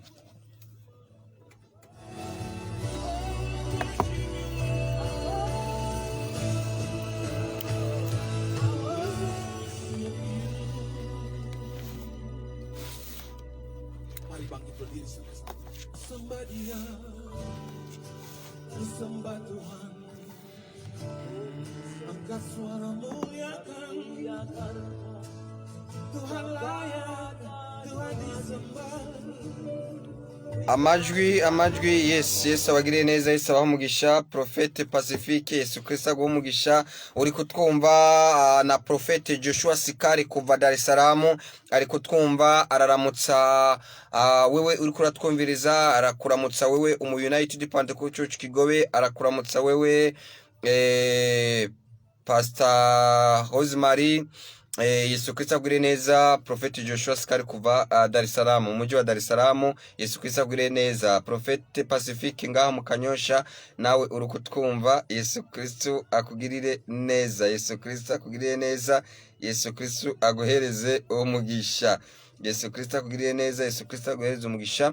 Yego, Yesu Kristo akugirire neza, Yesu Kristo aguhereze umugisha. Wamaze kurangiza, yes mu mwanya cyenda kubara gwa rutonde, zamura vyuka vyukwagarore, uzamura amaboko hejuru maze usora imwemu inshuro 7. Inshuro 7, 1 2 3 towa, 1 2 3 4 5 6 7, sohora mu izina rya Yesu, sohora mu izina rya Yesu, sohora mu izina rya Yesu. Sora imwe murabizi, sohora mu izina rya Yesu. Akira ibyiza, akira kumerwa neza, ndahanu kumerwa neza, ndahanu gukira, ndahanu igitangaza, ndahanu kubyara, ndahanu gusama, ndahanu igitangaza, ndahanu akazi keza, ndahanu mu izina rya Yesu, ndahanu ibyiza byose mu izina rya Yesu Kristo, ndahanu promotion, ndahanu gutsinda, ndahanu gutsinda, ndahanu kumerwa neza, ndahanu igitangaza ku buzima bwawe, ndahanu igitangaza ku buzima bwawe, ndahanu kumerwa neza ku buzima bwawe, ndahanu gukira ku buzima bwawe. Ndavuze ngo buri infection yose kuve ko mu izina rya Yesu Kristo, ndahanu ibiganza byawe byakira amafaranga mu izina rya Yesu Kristo, ndahanu ibyiza ku buzima bwawe, ndahanu iterambere ku buzima bwawe, nkuye kwigisuzugwe ku buzima bwawe, ngukuye ko imivumo ku buzima bwawe. Imivumo irasohotse mu izina rya Yesu Kristo wa Nazareti. Imivumo irakuvuyeho mu izina rya Yesu Kristo wa Nazareti, mu izina ya Yesu Kristo wa Nazareti, amen, amen. Yesu Kristo akugire neza, Yesu Kristo aguhereza umugisha, amen. Icekinge, ndabona abantu bakize. Hari ukize amatwi, raba shikere, hari ukize amatwi aka kanya, hari aragwaye amatwi arakize mu izina ya Yesu Kristo wa Nazareti. Hari ukize mu mugongo arakize mu izina ya Yesu Kristo wa Nazareti. Reka rero ngubu tubahereze nimero za telefone ushobora kwifashisha. 79, iya mbere ni Eco Cash, 79 13 44 22. Ushobora kudutelefona udushingira intahe cyangwa se ushaka yuko tugusengera cyangwa se tukuyobora aho dukorera. Nakore ko dukora hahe, dukora ku mashuri yitiriwe abakingwa mu Kigobe. Karibu uze kubana natwe. Yesu Kristo akwire neza. Ugakomeza dukurikirana uhereye kuri wewe 3 akaburungu Albert TV akaburungu onarenage. Reka kubipa ntiwandike message ntubipe. Utelefone kuri 79 13 44 22. Yesu Kristo akwire neza. Yesu Kristo aguhereze umugisha. Hari amazina ngira mvuge uze kuza ndagufite message. Hari witwa Nitanga, hari witwa Habonimana, hari witwa Niyo Nkuru, hari witwa Nizeyimana, hari witwa Nkunzimana, hari witwa Nahayo, hari witwa Nakarutimana, hari witwa Nsavyimana, hari witwa Nijimbere, hari witwa Minani, hari witwa Mpawe n'Imana, hari witwa Kobwimana, hari witwa Nduwimana, hari witwa Ndayikengurukiye, hari witwa Ndagijimana, hari witwa Kandagano, yes, hari witwa Nizigimana, hari witwa Hakizimana, hari witwa Nikwibitanga Silvana, yes, okay, yes, hari witwa Jire, hari witwa Odeta, hari witwa Tricia, hari witwa Nadine, hari witwa Chanera, hari witwa Micheline, hari witwa Germaine, hari witwa Janete, hari witwa Justine, hari witwa Renova, hari witwa Jean Claude, hari witwa Alexis, hari witwa Eric, hari witwa Jorzeline, hari witwa Jacques, yes, hari witwa Blaise, yes. Turakomeza n'abandi abo nabavuze n'abandi uze kuza ndagufitiye message iva mu ijuru. Ushobora rero gutelefona kuri 29 13 44 22 kandi wowe bishobora uze kuzana imbuto kuko turangije ukwezi twama twinjire mu kwezi kwa kane. Ndaza kuba kwezi kwa kane ko kwitwa, ndaza kuba kwezi kwa kane ko twitwa ku buzima bwawe. Hari impinduka uza kuronka ku buzima bwawe. Telefone ntubipe ni 29 ni nayo ya Eco Cash ni 29 13 44 22. Reka kubipa utelefone, Yesu Kristo akugirire neza. Ntubipe ahubwo telefone. Allo shalom. Allo shalom. Ninde turi kuvugana? Kugana na Jambe Mugasekebuye. Jambe Mugasekebuye. Nagenda babaze. Ego. Mwarigize kuvuga yuko turi mu bihe umuntu ashobora kubonana hama ukamuha urubyiruko uvuga ku bintu by'ukuguruka ibintu by'amasanganya bizohura n'umuntu. Nagomba ndababaze rero ku wa mbere twabonanye uraza kuza ku rusengero, uraza kubisaba protokole barabiguhereza biriho. Karibu Yesu Kristo agwire neza. Karibu mu Kigobe.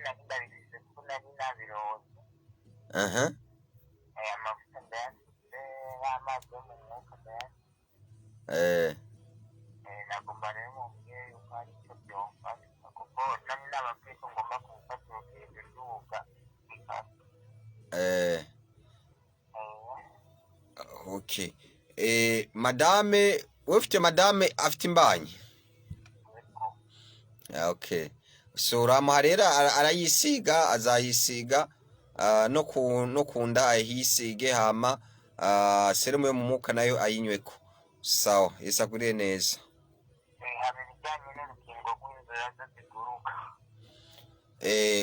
Urafatiye ntuze nyine yo serumu y'amazi yo mu muka watwaye umijire ku nzu.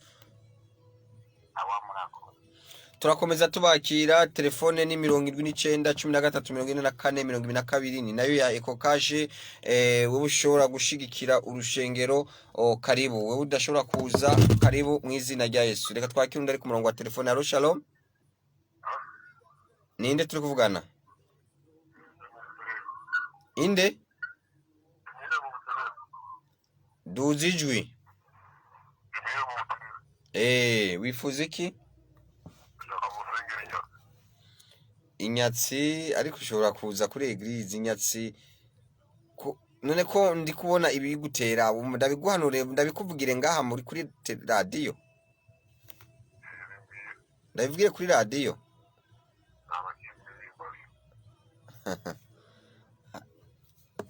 amen turamuceranye hari ibyo tutavugira kuri radio hari ibyo tutavugira kuri radio habyo tutavugira kuri radio bizwa n'abantu benshi baba bari muri Amerika bariko radukurikirana kuri wezi tatakaburungu Albert TV akabungu onarenage wewe je kudutelefona uze kuza ni vyiza usabe n'umubonano biragenda neza ariko kandi fata ikirahuri cy'amazi ushiremo umunyu maze unywe birarangira mu izina rya Yesu Kristo Nazareth ka twakirundi ari ku murongo wa telefone allo shalom oui allo ninde a telefonye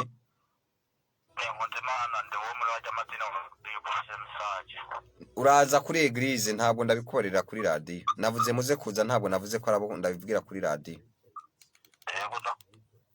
karebo abo navuze amazina ntabwo nabarenga mu telefone ndabibabarira kuri radio nta message navuga yo mwijuru ndayikorere kuri radio ubuhanuzi ntabwo ndabuvugira kuri radio ntabwo nabuvugira kuri radio bwa buri muntu wese ivyo nibikunda ni vyiza gutahura ni vyiza ko muumva ni vyiza ko mutahura allo shalom oui ninde tuvugana inde udu telefone uri he wifuza iki nifuza ko musengera ndagiye nziza kazi kuwe kutuza ku rusengero ndashobora kuza n'angorane uraza kuza ni vyiza uze witeguye ushoboye uraza kwitwaza uraza gutahana ya serumu yo mu buryo bw'umwuka ndetse n'amavuta Yesu Kristo agure neza reka dukomeze twakira abandi murongo ni 79134422 ntabwo turiko turasoma ama message ntabwo dusoma ama message utelefone ureke kubipa utelefone Yesu Kristo agure neza allo shalom Yesu Kristo agureze umugisha Yesu Kristo agure neza reka twakirundi ari ku murongo wa telefone allo shalom ninde telefone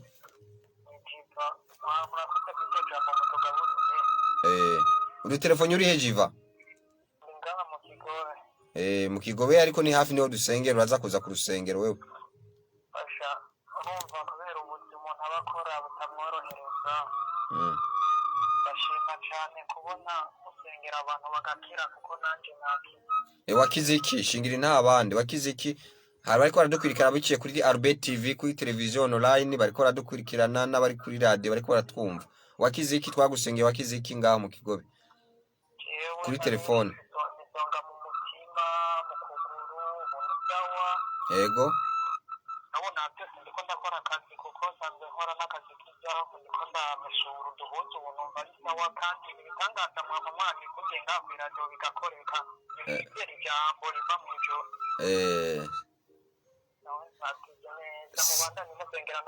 sawe sakuriye neza Yesu Kristo agumugisha mwamaze kuvyumva uwahije twakora dutelefona ko ari mu kigobe mwumvise akaza akora yasengeye kuri radio biragenda neza tuba tubizi turazi imbaraga za mpwemu yera zirabageraho aho ari hose baba bari mu bitaro baba bari muri hôpital militaire allo shalom allo ninda dutelefone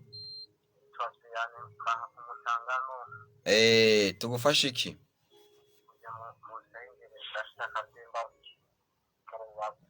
none kuye kutoza ku rusengero uraza kuza rero ku mashuri y'abashingwa mu kigo bitangura neza na neza saa 4 ubishoboye uritwaza uraza gutwahana serumu yo mu mwuka ndetse n'aya mavuta yava muri Israel karibu Yesu Kristo agure neza saa 4 turakomeza tubakira umurongo wa telefone ni 79134422 utelefone Yesu Kristo agure neza niyo nimero ya Eco Cash Imana yaguhezagiye ntureke gushirako aya mikrofone ayoko ayisabuna yiki canke mufuko wisima canke uze kuwuzana byose ni vyiza aho uri hose Yesu Kristo agwire neza ni vyiza rero gukorera Imana namaze kukora yuko igiseke cinyubako kizakwama kihari imisi yose tuzaba turiko turasenga kugira ngo wewe ufite ikiro cy'umusumari ufite ibati rimwe amabati abiri amabati atatu uze utangira Imana biragenda neza mu izina rya Yesu Kristo wa Nazareti ntabwo Imana uzayibarira ibyo wariye ntabwo Imana uzayibarira ibyo wambaye ntabwo Imana uzayibarira uyibarira ibindi ahubwo uzayibarira ibyo wayikoreye mu izina rya Yesu Kristo wa Nazareti. Reka twakire undi ari ku murongo wa telefone. Amahoro, ninda dutelefone? Imana wawe ndasengera muri vire umushomere mu mutagisumene. Ntabwo nkwibuka, ntabwo ndakwibuka. Twagenda mu gikorana muri vire. Yego vuga, ntabwo ndakwibuka. Dusengera benshi.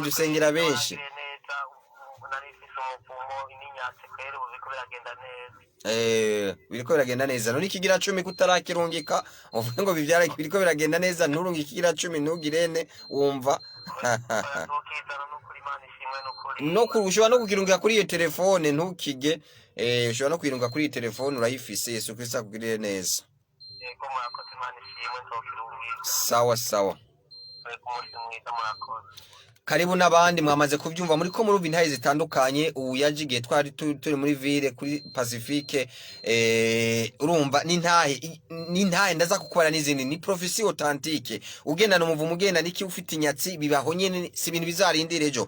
Umuntu yari umudamu, no umudamu w'umuganga kazi. Hari dimanche muhanurira mu bari ya prophecy yiwe, yari yambaye impuzu ya jaune. Hari dimanche abari bahari barabibonye. Ku munsi wa mbere yaciye abona igitangaza. Ku munsi wa mbere acavuga ati ibyo bampanuriye byabaye bwo nyene. Si ibyo gusa, dimanche abari bahari baramubonye. Umuntu nahanuriye timbo bizagenda kunuku yaciye asanga mu birambare ati ibyo wampanuriye n'ukuri. Nzurira indege itariki nizi nzurira indege byose ngibi byangombwa byose ingo. Wewe utari kuraza ubu uri kurateba kuko ejo hari igihe utazambona. tuzaba twagiye handi. Profiter occasion uzahasanga pastor ariko nta kibazo azagufasha mu izina rya Yesu Kristo. Aro shalom. Amahoro y'Imana bane nawe. Ninda dutelefone? Nestor dutelefone urihe? Tubifuze iki?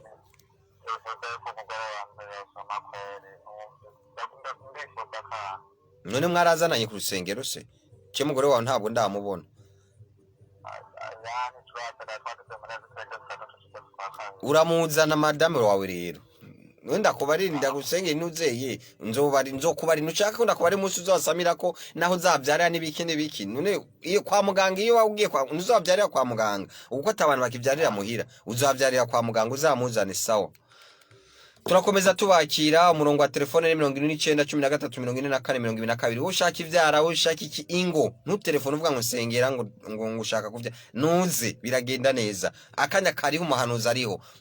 Ukeneye usaba mubonano birakunda. Nako ari iminsi yose programa twaragwije iminsi, turagwiza n'ibiganiro, turahe bitiro kugira ngo uwewe umererwe neza. Turatudasinzire kugira ngo uwe umererwe neza. Ntacyo tugusaba, icyo tugusaba no kuza kugira ngo tugukemure ico kibazo. Igihe Imana igukemura ikibazo, nawe ugira ico yikoreye, uyagurire umurimo w'Imana, uyikoreye mu rusengero, ugura imisumari, ugura amabati, kuko nayiba yakugiriye neza. Aro shalom, ninde tuvugana? Tugufashe iki?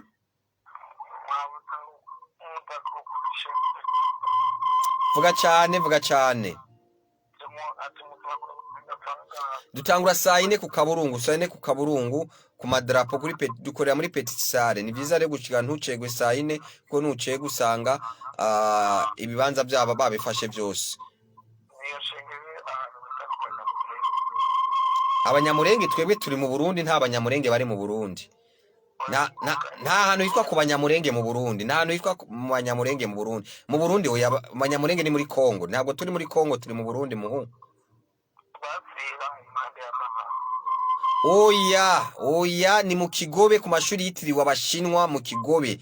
Ni ishure ryubatswe n'abashinwa. Wewe vuga ku bashinwa uburenganye kuri Rwakarede. Abamotari barahazi cyangwa abanyamakinga nta numwe atahazi. Wewe urenganye kaminuza NS ni y'u Burundi, ni turi muri Kongo. Ucubabwiye ati ntwara ku mashure yitiriwe abashinwa. Saya abashinwa na y'abarundi. Yigamwe abarundi.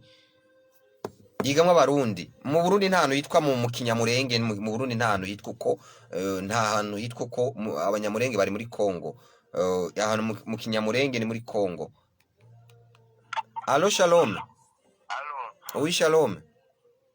Oui shalom, ninde? Remi. Remu du telefone urihe? Rubanza. Yego. Agomba umwana arwaye. Agwaye ikireme. Kuvuga ntagenda. Agatelefone karamucikanye arasubira telefone umwanya utararenga. Turafise umwanya mwiza. Allo shalom. Allo shalom. Telefone turakomeza. Ntubipe Yesu Kristo abagire neza. Ntubipe raba shikira. Ntubipe Yesu Kristo abagire neza. Ntubipe utelefone turabakira ku murongo wa telefone. Allo shalom. Allo. Ninda dutelefonye. Mana kisakiranze mu kiso cya Rugongo. Tugufasha iki? Shaka mu nsengero kuko madamu aragwaye. Agwaye iki? Yari barutari kwanga kuko kimeze nabi. Yagize nte? Yari barutari kubabwe kuko kimeze nabi cyabagora. Umviriza. Fata ikirahuri cy'amazi. Ego. Ushema kunywa gake. Ego. Ucu nterefona ndagisengere acanyo. Ari kwa muganga. Yitwa nde vuga amazina ye. Nzoyikorera Aline.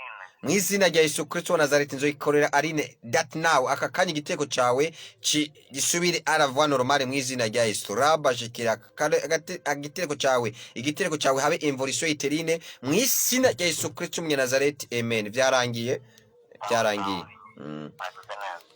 Turakomeza tubakira ni 1913 ushobora kudutelefona ntiwandike message udutelefone. Iyi nimero ni ya Eco Cash.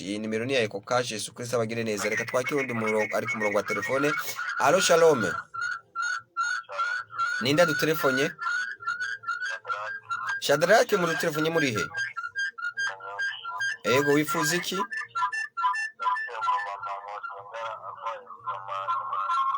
Kubeka satoza. Muri kumwe.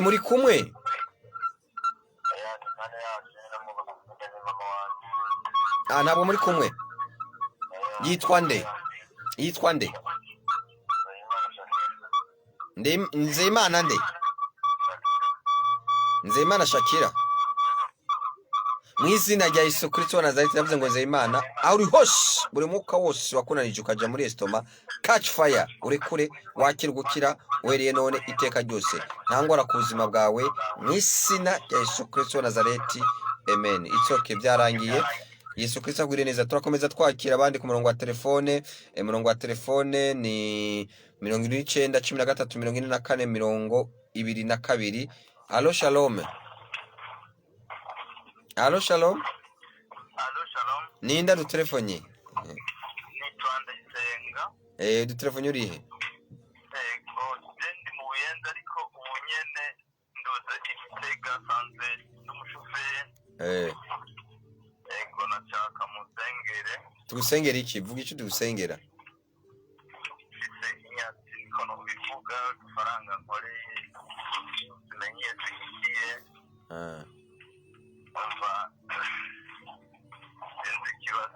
Nashaka no kubaka akazu muci simbona hazokura amafaranga uzayaronka. None ntuza ni byiza uzaza ku rusengero dimanche ho ntuzasibe itekeze neza ukwezi kwa kane naho nurakora uzaze bizagenda neza. Hajya ku mashuri y'abashinwa mu Kigobe. Amen. Turakomeza tubakira umurongo ni 1913 ni nimero ya Eco Cash. Turakomeza tubakira. Allo shalom. Ninda dutelefonye? Tugufasha iki? Iki?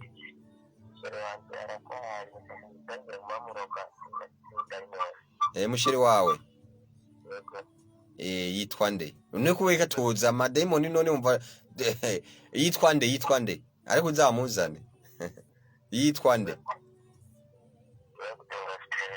Mwizina rya Yesu Kristo ndavuze ngo Stella wakira ubuzima wakira kubohoka. Ndategetse buri mukamu yose buri pepu yose daimoni yose ukwiri kose ko yita kose ndayitegetse kuvemo uhinda gashitsi genda mwizina rya Yesu Kristo wa Nazareti uhereye no iteka ryose. Amen. Turakomeza twakira abandi bari ku murongo wa telefone ni 29 13 14 22 ushobora kudutelefona. Ndakwibutsa yuko tuza gutangura amasengesho sayine. Ni byiza kuza, waza ni byiza kuza, biragenda neza mu izina rya Yesu Kristo wa Nazareti. Alo shalom. Alo shalom. Ninde dutelefone? Amahoro y'Imana bane nawe. Ninde dutelefone? Ndiyakizimana nashaka mu nsengero ndo muri komine Kabezi ndame amaso esoma no kwiranda mbese n'ubukene. Nari ko gutaza. Abantu bafaka biratugora mu bintu by'uti. None wumva? Okay, fata amazi umviriza nta kibazo. Fata amazi ushiremo umunyu unywe and ukarabe sefini. Uzaronka itike uzaza ku rusengero. Turakomeza tubakira 29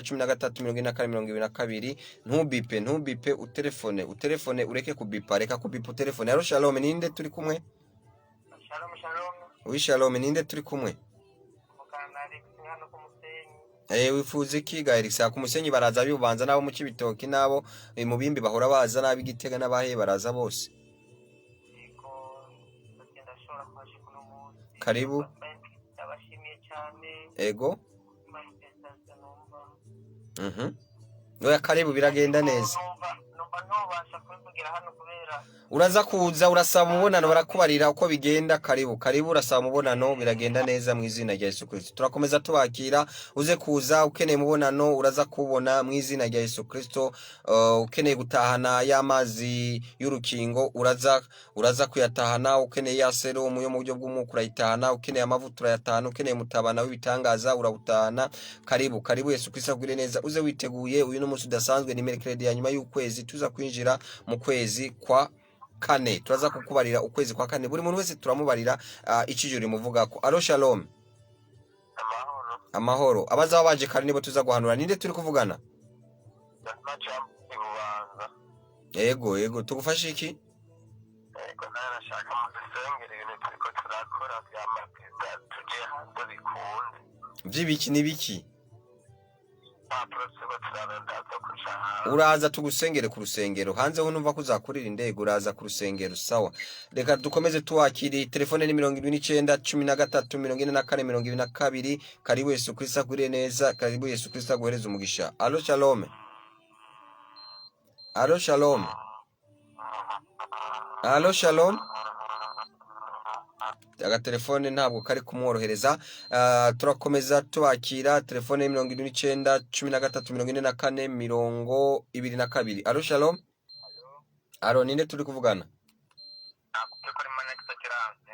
Hehe. Shibito cyarwo. Madamu yarabyaye yarinda mu kasariyeri ariko yagiye bamubwiye ko aroze. Namusengeye ariko. Sawa. Byagenze neza. Sawa. Turakomeza tubakira. Telefone ni 29 13 44 22. Ushobora kudutelefona. Yesu Kristo akugirire neza. Yesu Kristo aguhereza umugisha. Alo shalom. Ego nishimana.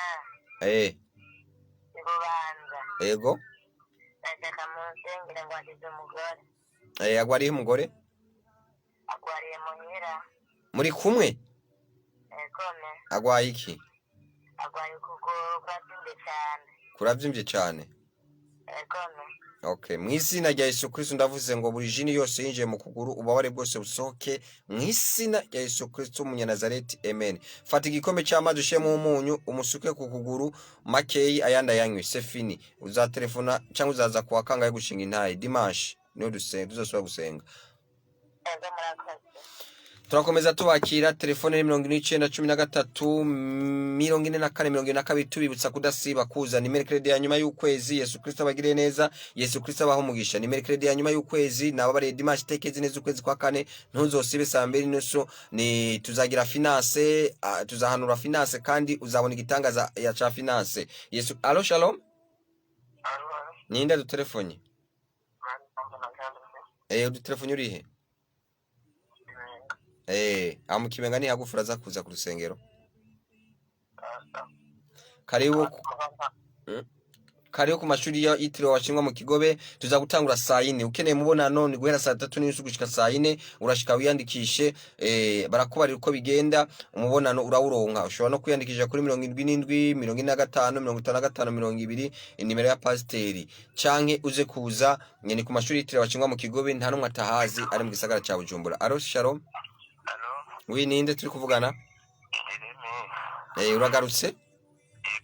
Umva uwo mwana naramatanye kwa muganga bambwira ngo nta ngwara arwayemo gabo byaraje. Urireme wibubanza? Yego. Umva uramuzana uramutwaye kwa muganga kuri kutomuzana mu nzu y'Imana dusengera ingwara bamugaye bagize ba sida ba cancer tumaze gusengera benshi kuri kutamuzana nuko tutakubare yuko tuzaguca amafaranga yo kwinjira ni ku buntu gusengerwa ni ku buntu. Karibu Yesu Kristo kugirire neza, karibu Yesu Kristo guheza umugisha. Scanner yo mu mwuka tuyigukorera ku buntu ntago tugusaba amafaranga aho abandi basaba scanner mu 600 waza tukamusengera kava ngaho abaye muzima mu izina rya Yesu Kristo. Bidashobokera abantu bishobokera Imana. Karibu. Alo Shalom. Yego ninde dutelefone? Dutelefone uri he? Agwaye iki?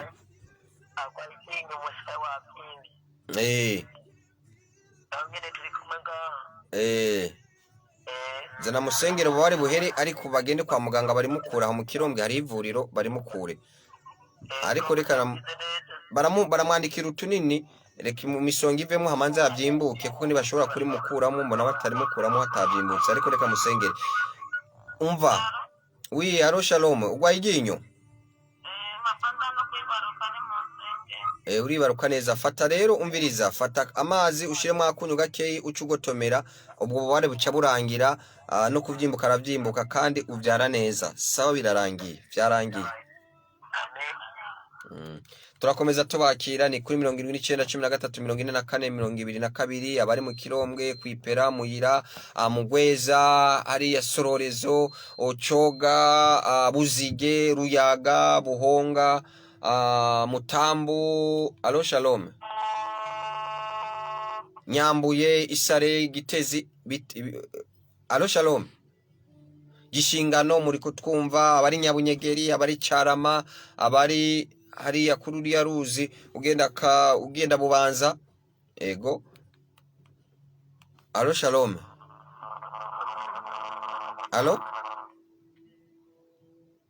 Alo Shalom. Nitwumvikana abari kuri Gikoma ababa kuruzi hafi Gikoma abari ku musenyi wa Mpanda abari muri bubanza abari n'abari muri Kongo bari kutwumva bari muri Amerika bari kudukurikirana. Alo Shalom. Ninde telefone iri murongo uri kubankira. Turakomeza tubakira iminota iri gushira twakire bangahe banyuma ubwo turangize. Alo Shalom.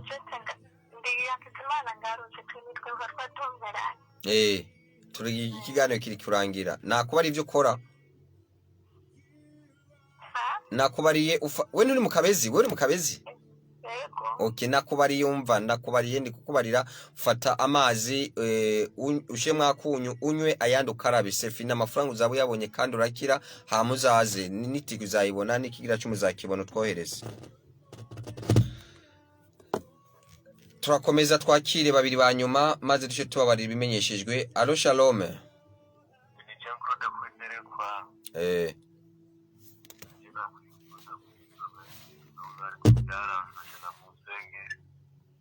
Washaka?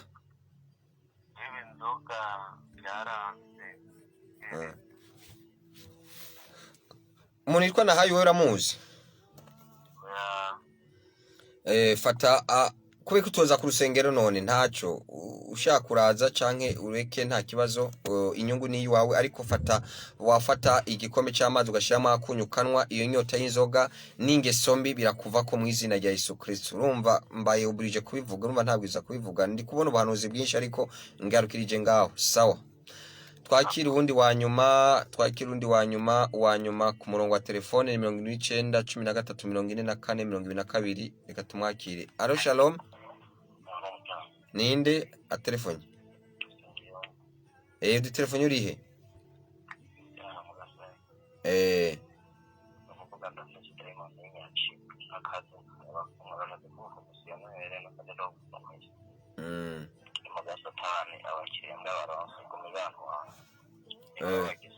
Uraza none ku rusengero, uraza ku rusengero biragenda neza. Uraza ku rusengero usenge biragenda neza. Na dimanche ntuzosibe. Turakomeza turarangije, reka ndakumenyeshe yuko waba ukeneye kubatizwa, tuzabatiza vendredi niho tuzobatiza, azaba ari tariki zibiri, tuzobatiza kuwa gatanu, kubatizwa mu mazi menshi. Yesu Kristo abagire neza, Yesu Kristo agumugisha. Christophe Nshimirimana uri kutwumva 5 kuri 5 ndakubona ngaha mu Gatumba. Imana ikugire neza, Imana iguhereze umugisha. Uyu munsi ubone mu gitangaza ku buzima bwawe mu izina rya Yesu Kristo mu Nazareti. Christophe Nshimirimana ari kutwumva ari mu Gatumba. Nawe aho uherereye hose, reka ndakumenyeshe yuko ni byiza kuja mu mubatizo w'amazi menshi wa Yesu Kristo. Umubatizo umwe nkuko nabikubariye, tuzabatiza kuwa gatanu. Uze kuza rero no munsi kugira ngo bakwandike, tukubarira isaha naho tuzobatiza vendredi. Azoba ari vendredi, azoba ari tariki zinga, azoba ari tariki zibiri, ndabona ni tariki zibiri, azoba ari tariki zibiri, tuzabatiza vendredi. Ingo ubatizwe mu bandi, kubatiza urabohoka, uramerwa neza, finance ibyo bikoboce byose, we uvuga ngo nyatsi ibirogano n'ibiki igihe ubatizwe mu mazi menshi, uvanayo urukuba rushasha, uvayo uri mwiza cyane, uvanayo ubutunzi, uvanayo ubukire, uvanayo ubwiza budasanzwe. Karibu nawe uzukana ubwiza nk'ubwa Yesu Kristo. Nawe uri umwana w'Imana, nawe uri umweranda, nawe uri umunyamugisha, karibu uvuka ubwa kabiri, karibu umererwe neza. Tuza kukwandika uno munsi rero, nta makondisiyo yabaho, n'ukwizera. Ikikugaragaza yuko wizera nuko ubatizwa mu mazi menshi. Karibu rero, Yesu Kristo agure neza, karibu Yesu Kristo aguhereze umugisha. Kuwa gatanu namaze kubara ko ari umubatizo w'amazi menshi. Reka twakire wa nyuma kuri telefone. Alo shalom. Namahoro, ninde turi kuvugana? Masara arangiye ikiganiro. Ni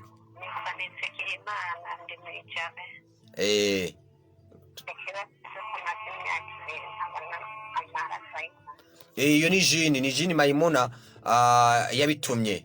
Uze kuza rero, turagusengera ubigende neza mu izina rya Yesu Kristo. Uze kuza, Yesu Kristo agure neza. Nkakumenyesha yuko uyu munsi ari umunsi udasanzwe, ni mercredi ya nyuma y'ukwezi. Turi gusoza, turasoje ikiganiro mercredi ya nyuma y'ukwezi. Wewe ushoboye uze kuzana imbuto y'ukwezi kwa 4. Ndaza kuguhanurira wewe ushoboye uze kuzana serumu yo mu mwuka, uze kugira ngo uyitahane, cyangwa se ya mavuta yo muri Israeli uyatahane, biraza kugenda neza. Ndaza kuguhanura, ni muri petite salle rero, ni ku madrapo, ku mashuri y'abashinwa mu Kigobe, ku madrapo. Karibu, Yesu Kristo agure neza. Kandi ukeneye mubonano mu buryo bw'ibanga, 3:30 uraronka umubonano. Karibu, Yesu Kristo agure neza. Kwa gatandatu guhera saa 2 gushika saa 4, abazaba batelefonye nimero ya pasiteri 77 45 55 20. Yes, bazaranka umubonano ayo masaha. Après midi nta mubonano hari. Dimanche dufite ibikorwa byinshi cyane, guhanura buri muntu wese tuzamuhanurira. Tuzagira hazaba igitangaro cy'amafaranga, acte prophétique financière. Ntuzasibe, hazaba ari bidasanzwe dimanche. Nitekeze neza ukwezi kwa 4, ubwiza bw'Imana sinabidondagura ngo ndabiheze ibyo ku munsi wa dimanche. Karibu uzabane natwe, kandi ukomeze udukurikirana ibiganiro bya Albert TV. Kuri wewe zitataburungu Albert TV akaburungu onarenage. Utaragira sabone ariyo subscribe uyigire, ufite rimwe gusa, maze ugaca ubona ibiganiro byose byaba iby'Imana n'ibindi bitandukanye, byaba iby'uburezi, byaba iby'urudandazwa, by'iki bitagano bitandukanye by'ubuzima bwa misi yose ubisangayo. Rero Yesu Kristo agure neza, Yesu Kristo aguhereze umugisha. Namaze gukora ko turi mu bwubako, ntibibagire kuzana imisumari, ntibibagire kutuzanira intererano yawe. Yesu Kristo agure neza, nta kintu uzirata, nta kintu uzavuga atari uko hari ibikorwa cyane mu kubaka zaba impome z'ishengero, zaba kuzana abantu mu rusengero, kuzana abantu kuri Yesu Kristo. Kandi nawe wamaze kumva kino kiganiro imbaraga z'umuzuko, utumire mugenzi wawe 2 3 4 batumvishe kino kiganiro, ubazane. Wowe badukurikiranye kuri wewe zitataburungu Albert TV, ugire share yo partage kugira ngo abandi bakomeze bakironka. Yesu Kristo akugire neza, Yesu Kristo aguhereze umugisha. Ndavuze ngo amahoro y'Imana abane nawe, Yesu Kristo aguhereze umugisha. Uhora Imana data kumukisha mu nyonga yiwe, aguha amahoro kandi agukorera igitangaza. Shalom, shalom, shalom.